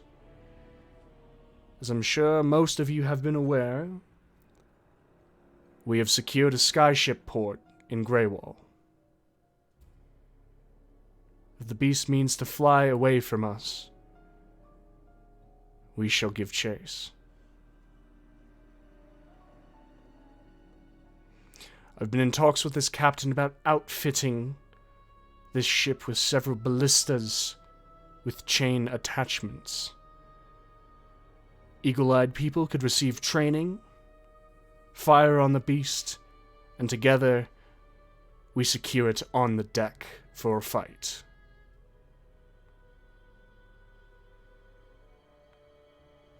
Granted, Do I know? this is a plan that has been formulated over, as he actually looks at Gil this time, the last 3 days. So if there's anything you can offer solutions for, say them now. Do I know through my research how fast dragons are? Interesting. I would say generally, yeah. Interestingly enough, you don't know how fast a skyship is. That's what I was gonna ask next. How fast is the skyship?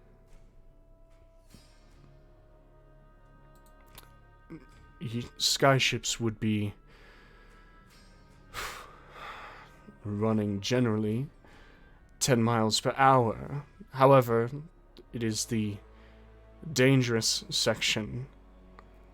The point where the battle remains most in the sway one way or the other relies on whoever is dragging the beast to the deck of the ship where we can battle it from there. We'd have to weather the beast attacking the ship. Along with any wyverns or other flying creatures that may be in the sky. Dragons Hey. are way faster than 10 miles an hour, aren't they? If we catch it as it's coming out of the lair, that would be what it would be because we have to drive it out of the lair first.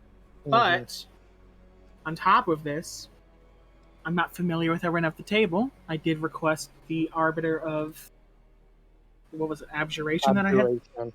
And he will be here soon. He is just currently still finishing up and tidying the mission he is currently on. This is Ilkewin, the Goliath, saying it. And then the other arbiters that are there, who do I have here? You can see Ilkewin. He's the divination. You know he's the master of divination. You can see a Earth Genasi with a green cloak. They have not been announced. As well as an elf with a blue cloak, who I don't believe has been announced. You do know the Dragonborn is the master of evocation now. His name has been given, the elf. Yes. Cannavalaire. He's a half elf or an just an He is a high elf.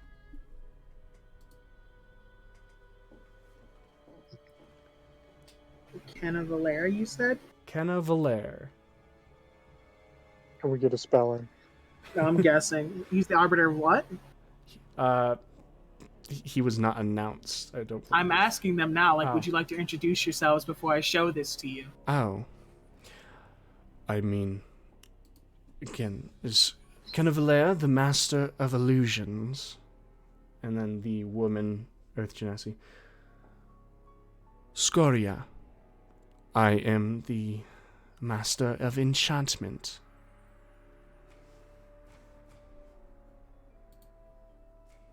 Pleasure to make your acquaintance. Sorry you had to see me with a bit of a temper. And I was hoping to get the abjuration specialist, but since you are, as I've been told, the master of your crafts, it's entirely possible you've learned a bit more about everything else going along. So I'm gonna... I brought, my bag of holding and stuff, because, I'm just wear the fancy clothes. I brought my shit. I am going to open up my makeshift book and slide it across the table with the runes that I got off the dragon's collar. As the Earth Genasi woman kind of pulls it in closer, kind of looks at you questioningly and then looks back down. these runes were on the rings that were you described it as like They were metal staffs. metal staffs some with the rings sort. at the end. Like they look like a priestess staff, right? Just lodged into this thing's neck. Could be assumed.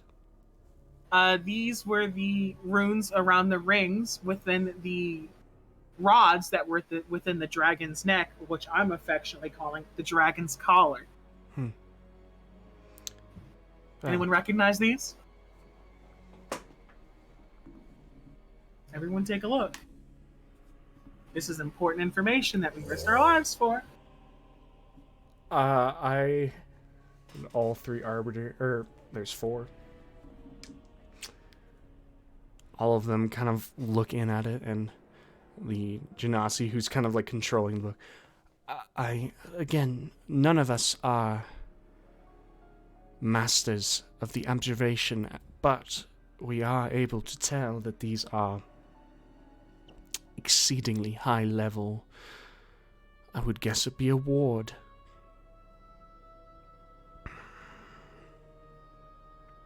It was worth asking about it, I suppose, and if they're sliding it back to me, I'm going to say the second part of what I wanted to bring up is that I would like to look into these as we orchestrate any moving plans. They may not be our salvation in the matter, but it could prove of some importance. Oh, Locker, the master of abjuration, will be here when he is able to, and that can be his current objective, as well as possibly getting approval for a 5th arbiter to take part in this scrap.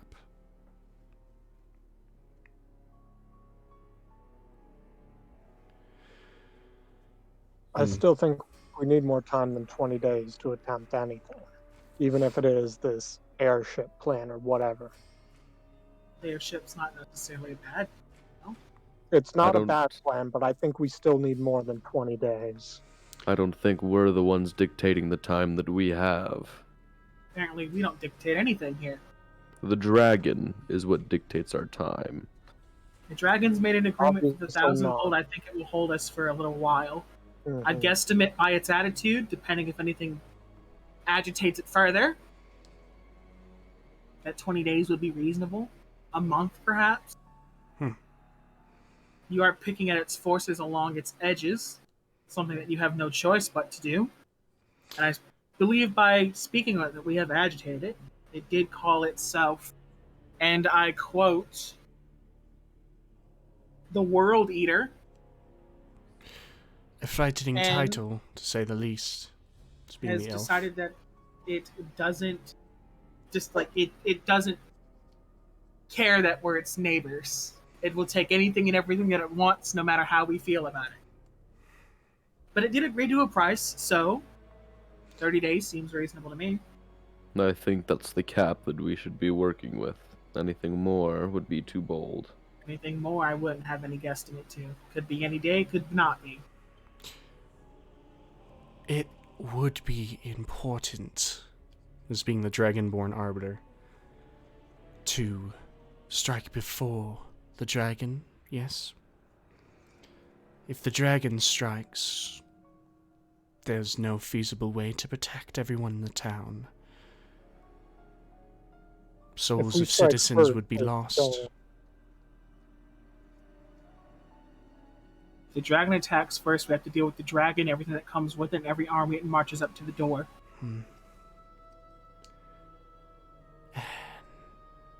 At least this way, Yenta, we'll be able to divide and conquer. We get the dragon focused on the skyship.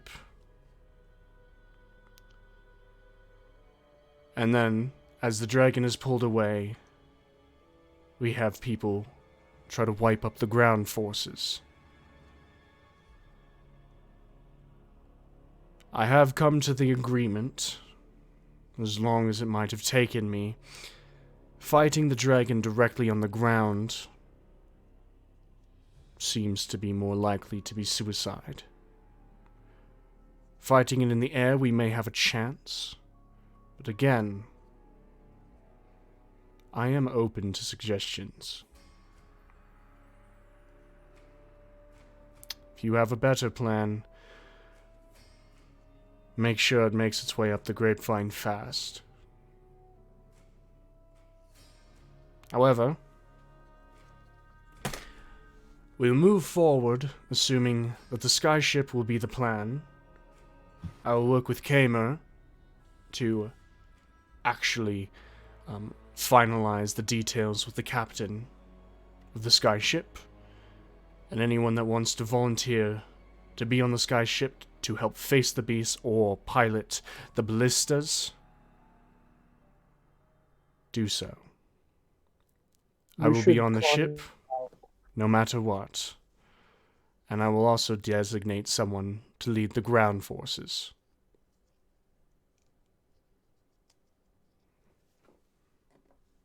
We're also equipped with Skyriders, lest you forget.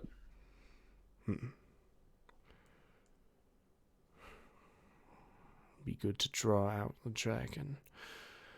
Either way, they can be divvied up, assisting on the ground, or fighting the dragon in the sky.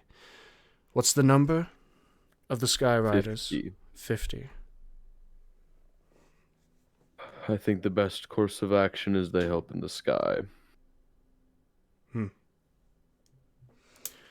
shall start by marking them as assistants against Abrazdul. I will then be looking to see who will manage the ground forces, and we'll find volunteers to fight the beast in the air. I think this is also a good opportunity of reestablishing the teleportation circle in format as quickly as possible. Teleportation circles take a year. They do take time, but what we can do in the meantime is if you have anyone capable, they can go there and bring back what they can, so we can somewhat augment the price of 1,000 gold per cart. We have fit our cart previously through a teleportation circle, and that was for the price of 50 gold, if I remember correctly, Zach. That is correct. So, what I suppose that we do is to ensure that the dragon doesn't become aware of what we're doing. We do send carts through, pay the fee, and make it appear that we are compliant, and then other cases teleport what food we can back to augment the prices in some capacity. It will be a labor-intensive process, but it will be a more cost-effective process. And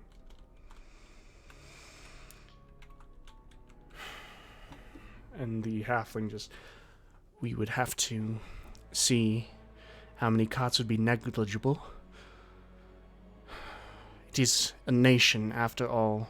We are able to eat some of the burden, but 1,000 gold adds up quickly.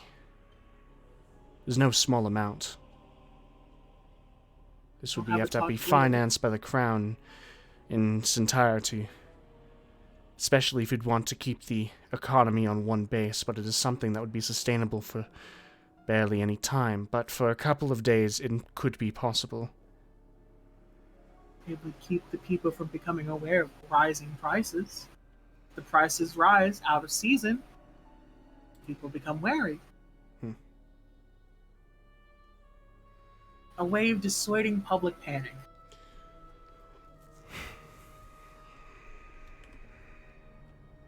We pay the price to get food through, keep the dragon satiated for a time, and then backdoor a little bit ourselves. Just to keep everything up and running. Be done. Could be done. This will be something that should be immediately looked upon. And you can see them take out this small, kind of leather-bound tome, flip it open, begin scratching with a piece of lead on it. Do I have any notes of any... Like, I've made notes and things like that. I don't have it in my inventory, but I'm assuming that I would. Just of what? Form out notes. I don't know if you would have actually taken that or have left it with Rachel. I took them on my own, but I'll speak with him later about what I remember from the treasure and let him know as much. If you speak with me after this, I can let you know what I know of the economic situation up there, as I left it a few months ago. He just nods. All right. Well, Is there anything else to be said? This is Yenta just kind of looking out as he picks back up the claymore, and you can hear it click back onto his belt. To reestablish open transparency and an investigation to these rooms is my personal requirement to be a part of this. Everything has been completely open at this meeting. As Ilkewin had stated, the Master of Abjuration. The Master of Abjuration will be along shortly. And Ilkewin, yes, please, you will need to stick around if you wish to do it with him, otherwise leave the tome with myself. I do wish to look into it, and in that way I would like open reign of the Royal Library for investigative purposes as well. I would like to not be stopped at the gate with a guide, so to speak. I don't want to flash my seal for it because technically I could, but this is more of a personal endeavor at this point, isn't it? Well, you'll be walking with an arbiter. You won't be stopped. I mean, past this date. This is going to take more than a few hours. We'll see about making that happen. And this arbor, is his mission pertaining to the dragon, or is it something else? No. Need to know bases. The Master of Illusions, gesturing at the High Elf, his mission was reconnaissance on the dragon. The only person we have left in the field right now is Jensen. Besides the captain that Yenta managed to pull in, everyone else involved, besides the king, of course, being in the know, is at this table. We should also contact Forminos. The captain down there may be a pretty good candidate to manage the ground forces. That was my recommendation as well. He seemed to hold it pretty good up there. We will be in contact with him then. And he just kind of leans down and whispers something to the Earth Genasi woman. I hear it. You can make a perception check if you want to. My passive doesn't catch it. Your passive does. My passive doesn't catch it? What's your passive, Zax? I know his is 20. 22. Shit. I'll make Yes. one. I'll make one. 21. Damn. Nah, I don't hear shit. Yeah. All he's doing is he's leaning over to her and whispering, that might be a temporary thing for you to go and take care of, as she nods. With that being said, everyone that does not have a position should think hard about where they stand. We need enough people on the ground, no doubt, to deal with the forces. Countless, as per you said, and per what I saw myself, is no small feat, even for an arbiter. However, the most succinct and capable people must be on that skyship. For if we lose the skyship, we lose the dragon, and everything else will come crashing down. Is there anything else before this meeting is adjourned? He looks to Vardair. Vardair just shakes his head. Do we have discretion to share this information if we deem it necessary?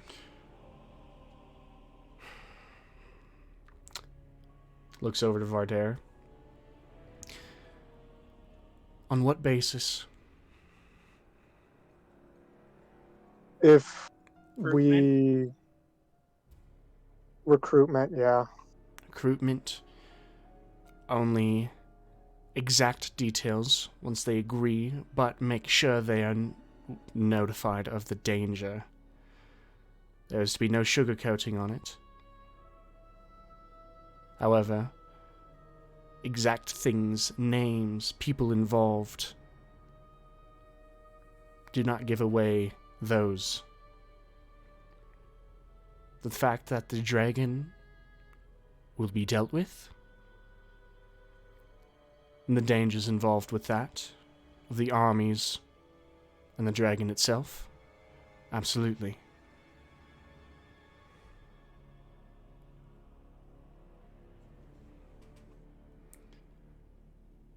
And with that, Yenta just kind of looks over at Ilkewin, as Ilkewin is the one that called the meeting, as everyone's kind of figured out at this point, so he's technically the mediator. He nods. We will adjourn for tonight. If you are still involved, looking over at you five, think about where you would like to be. And he looks over at Tyron and O'Brien. And if you still wish to be involved, you do the same.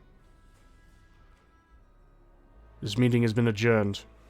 He steps back in the chair, kind of screeches as he steps up and just kind of steadies himself on the chair. Skora, please get on that. Of course. And she just kind of focuses for a second, and then she's gone. And as people begin getting up and shuffling, you can see Tyron just kind of stretching. O'Brien just kind of uncomfortably, he just whistles, and his shield kind of detaches from the chair and flies onto his back. As people begin disbanding. And the five of you are welcome to do what you wish. I'm sitting Pretty here late, for a right? time, unless someone... Yes, this meeting has been going on for a while. I was supposed to meet with the abjuration man, so I'm staying here.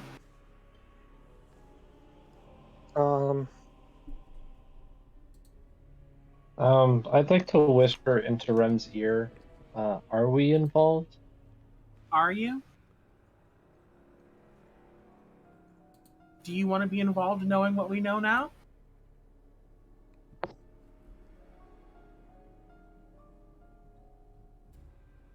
No, but I won't stay behind if everyone else goes. I haven't decided if I want to be involved yet. I'm not particularly Okay. fond of the way that he tried to throw his authority at me. Granted, I did the same with what little I have, but he used the word equal, and that's what I don't like. Understandable. I'll see you back at the house. Yeah, I'm gonna go to my room.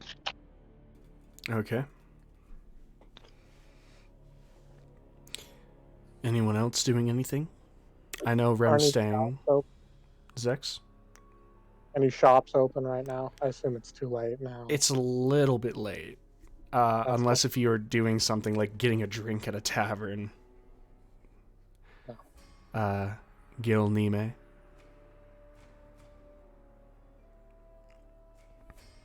I don't have any quarrels, if that's what you're asking. Okay.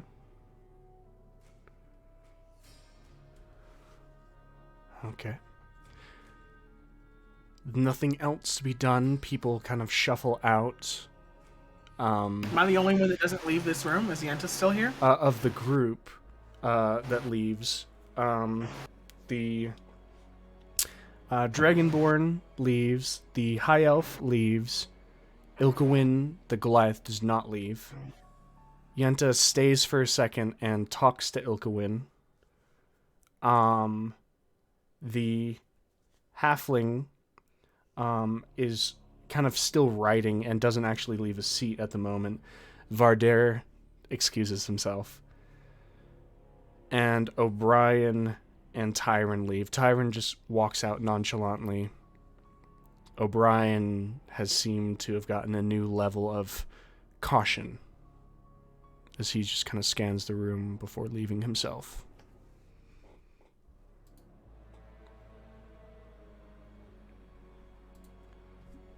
I'll really quickly go to the halfling, the one he's for like trade and stuff, right? Mm-hmm.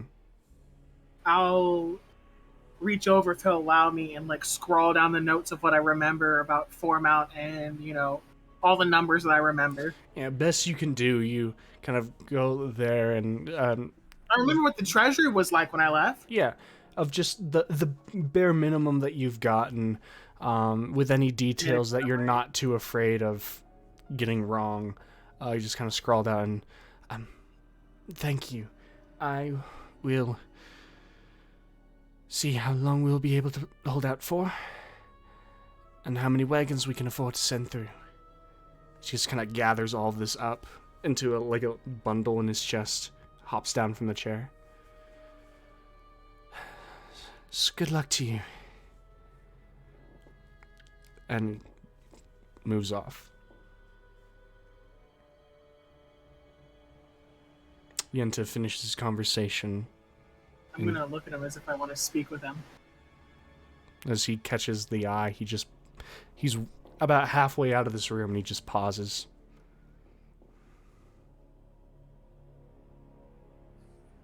Would you like to have a bit more of a civil chat where I'm not starting off the way that I did? That is completely up to you. It's out of character for me to be like this during these proceedings, but I'd love to sit here and tell you why I felt that way. I'd love to hear your stance on it. I know, on top of what you're feeling, you didn't need to be reminded of it. Even I can tell that you're uncomfortable, guilty in some way. I don't blame you for what happened. And yet you still drive in the knife. I do what I have to do to get my point across and let everything be known. I want everyone on the same page about it. I mean, no personal ill will towards you. Never have. But if you were in my shoes, wouldn't you have liked to know? I'm no warrior. I'm no fighter. I have been in your shoes multiple times. You do not start out leading the greatest nation in this material plane without first being a foot soldier. I started my journey up this brutal and bloody ladder of battles, of ill-willed sergeants, commanders, generals, and of bastardly enemies. I'm confronted with something that I've never had to fight before. I've done my damnedest to keep the city safe. I have to rest every night knowing that those brave men and women no longer get that choice. However, I'd be doing the greatest disservice to them if I did not finish the fight that they, as you so eloquently put it, may not have even had the chance to start themselves. I understand if you do not wish to join me on the skyship or on the ground. But if what Varder says is to be believed, you are, and your companions are, among the highest marking mercenaries.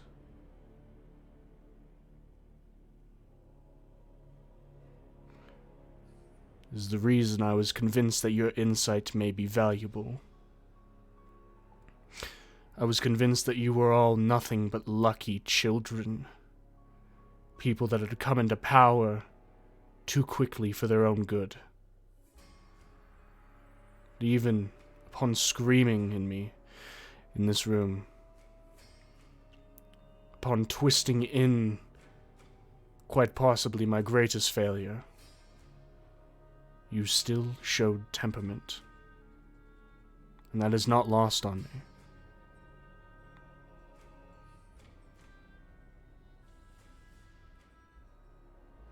I am fully willing to die for this, and for that I will be one of the volunteers on that skyship if that is the plan that goes through. But it will be an honor if I have the privilege of facing the beast alongside any of the 5 of you.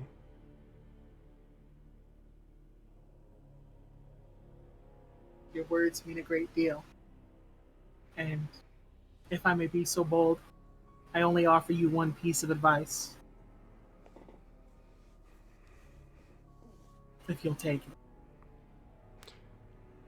We'll take anything. Don't be willing to die for the cause. Be willing to live for the cause. Be willing to live and see what you've created with your own hands. In my eyes, that's the only true way to show impossible strength. Not by saying I'm willing to die for it, but by saying I refuse to die in the midst of it. Life is precious. I'm not happy about them dying either. And I don't mean to twist the knife to guilt you or to make you seem inept. But don't be willing to die for the cause. Be willing to live for it. That's my only advice. A simple man of the cloth. Nothing more, nothing less.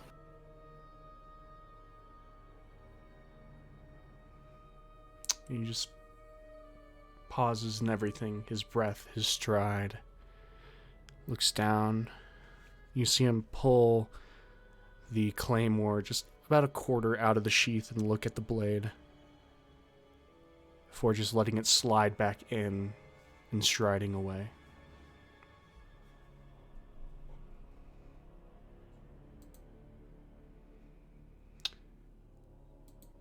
About 20 minutes later, you and Ilkewin waiting in this room see a Asimir in arbiter robes with a yellow lining walk in. Male.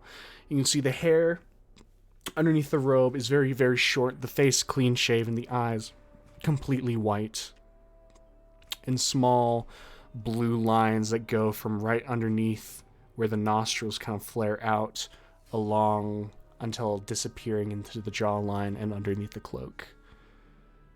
As he kind of looks in and gives a half bow to Ilkewin. I know I've been summoned here. What is needed? Ilkewin stands. It is good to see you back. This is Rem, a member of the keep to the south of the castle. They inscribed some runes into this book. Detailed them as abjuration. Would you mind taking a look? Of course. If I may. I'll pull the book out and show him to him. I'm new to the more specifics of the arcane arts, but I recognize them myself and got as many as I could. And I'll describe the band of what it looked like and what the rods looked like with the bands and all that. And I got as many as I could and then kind of like walk him through how I did the runes. So I can show him like it goes like this and then this way. And then I think I missed a few by the size like this. And then kind of walk his way through how I perceived them as we went. All right. And with that,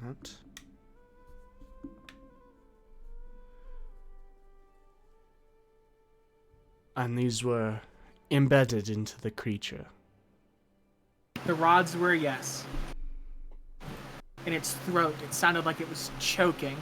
Could I attempt to mimic what its voice sounded like with minor illusion, or is that too much? That's a little much with minor illusion. It says I can make like discrete sound. Can I attempt to imitate its voice? Sure, make a performance check. Guidance time. Can I have guidance? Yeah, you're fully able to have guidance. Pog, 21. 21. As you kind of imitate this, the Asimir just kind of like leans back and I see. Well, a bit, and he kind of looks over it, and this is after a while of him just looking out of it. I do have a theory. Not going to like it. I'm sure you were hoping for something, some weakness, some sort. However, I'd like to know what they do, more or less. well, they're absorption wards. In layman's terms, they are capable of absorbing a fair amount of magic and then displacing it harmlessly from the beast. There was lightning jumping between them, yes. It didn't seem to acknowledge the lightning that was jumping between them. There are two possibilities. One, they are filled with magic that they have previously absorbed. Some rods or staves are able to absorb magic cast by other users and then redirect them. In the most simple, bare-bones terms, there's a ring that has been passed around before, a ring of spell storing. This ring I'll would be flash able my to... hand. Shit. Well, I don't need to explain that to you. But in the same process of absorbing and then throwing out spells. This is very bad, of course. If it is that. As the dragon either has unknown magic, but it is a finite amount, much like any spellcaster, or it is the second theory. Possibly worse. The rods could be working as absorption in the purest form. As if there is a graphite rod that is then struck by lightning. It will first absorb the lightning, saving whatever is around it from untold destruction, and then shatter. If those are what they are, the beast would have possible limited immunity to magic.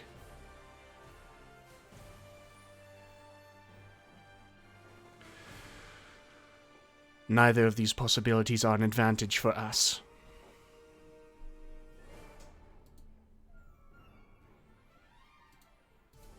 It's knowledge we didn't have before. It's You knowledge missed- that would scare us more than anything. Pieces of the meeting, but the running plan at the moment is using. Can I say grappling hook? Yeah, grappling hooks exist. A grappling hook of sorts to drag the dragon's body down onto an airship to fight it there, so it doesn't run from the sky. Is there any way that we could make something like these rods that would weaken it and keep it there? This is still assuming that those rods weaken it. Not the rods aren't weakening it. I mean something that we could pierce it with that would weaken it. Because as you've established, the rods are bad news no matter what they are. They're not weakening it. It's something that we're unsure of. But could we make something that when we pierce its body with it begins to sap its strength to help us draw it down to the ship easier?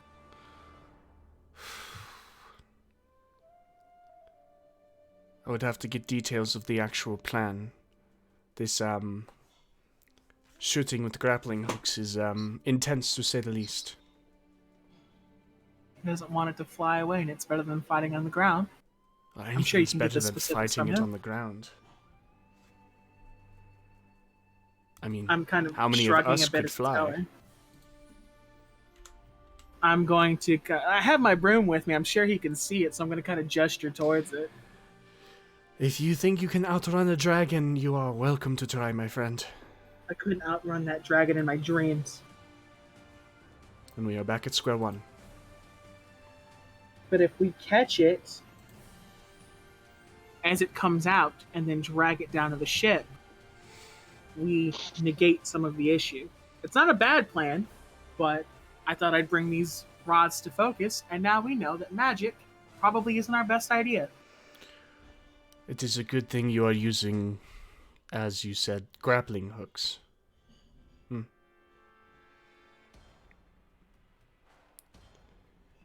Steps will be taken. Ilkewin, does this mean I am reassigned? And the Goliath just...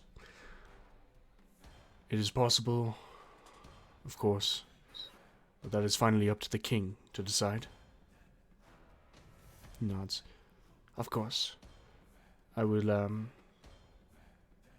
stay here and find out where I am best suited. Is there anything else I can answer for you? Sorry for dragging you out all this way just to tell me that it's a spell storing technique of some description. Abjuration is beautifully simple, however complex to decipher. It is what I love. I'll keep you in the loop if I think of anything on that way of enchanting those rods. If I find anything in my own personal research. Of course. It seems that everyone is going off to scheme.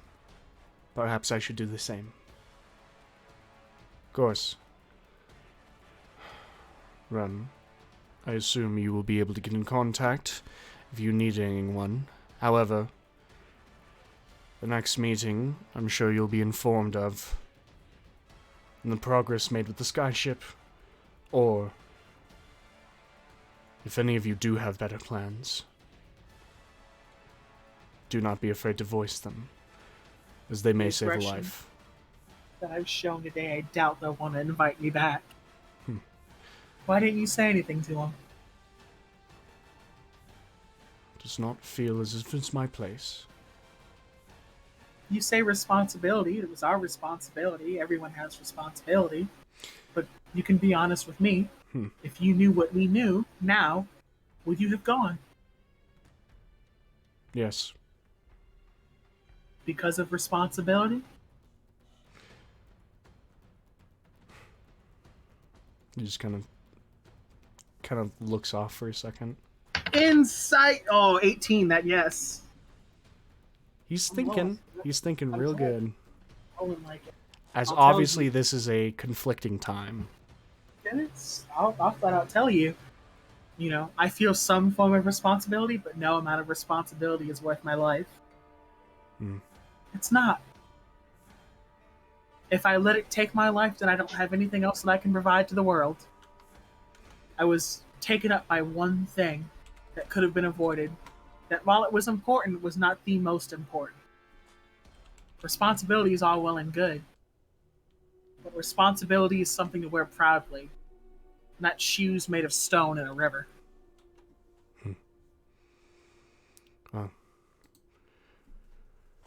we'll make sure that the 5 of you are invited to any meetings, should they come. I'll try not to yell next time. Oh. I suspect that by yelling you might have gotten through to him. Judging how he looked at your dragonborn friend Gilgamesh, I think Gilgamesh might have gotten through to him slightly beforehand as well. To be truthful, when he put his sword on the table, I thought he was going to stab me. Well, I would not have gone as well. Probably not. I may not be a warrior, but I'm no slouch. I can assure you neither is he. However, for the time being, regardless of feelings, we all do have a duty to see this through. And if you decide to take on that duty as well, we'll see how it transpires. As long as my demands are answered. Transparency. I think so far, you've made major headway with both of those. Now, you take care, and I will do the same. Get rest. Shake off the fear of the dragon. I'll catch you some other time. I'm gonna head home. All right. Is there how tall is Suna taller than me? Is there a tall, red-headed woman waiting at the door for me? Technically, there are no redheads that live in this house anymore. Why did your hair get dyed? Over the 3 days that you were gone. I wanted to do that with the dark berries I got, so we can get you that Vanta black hair. Get you that motherfucking Vanta black.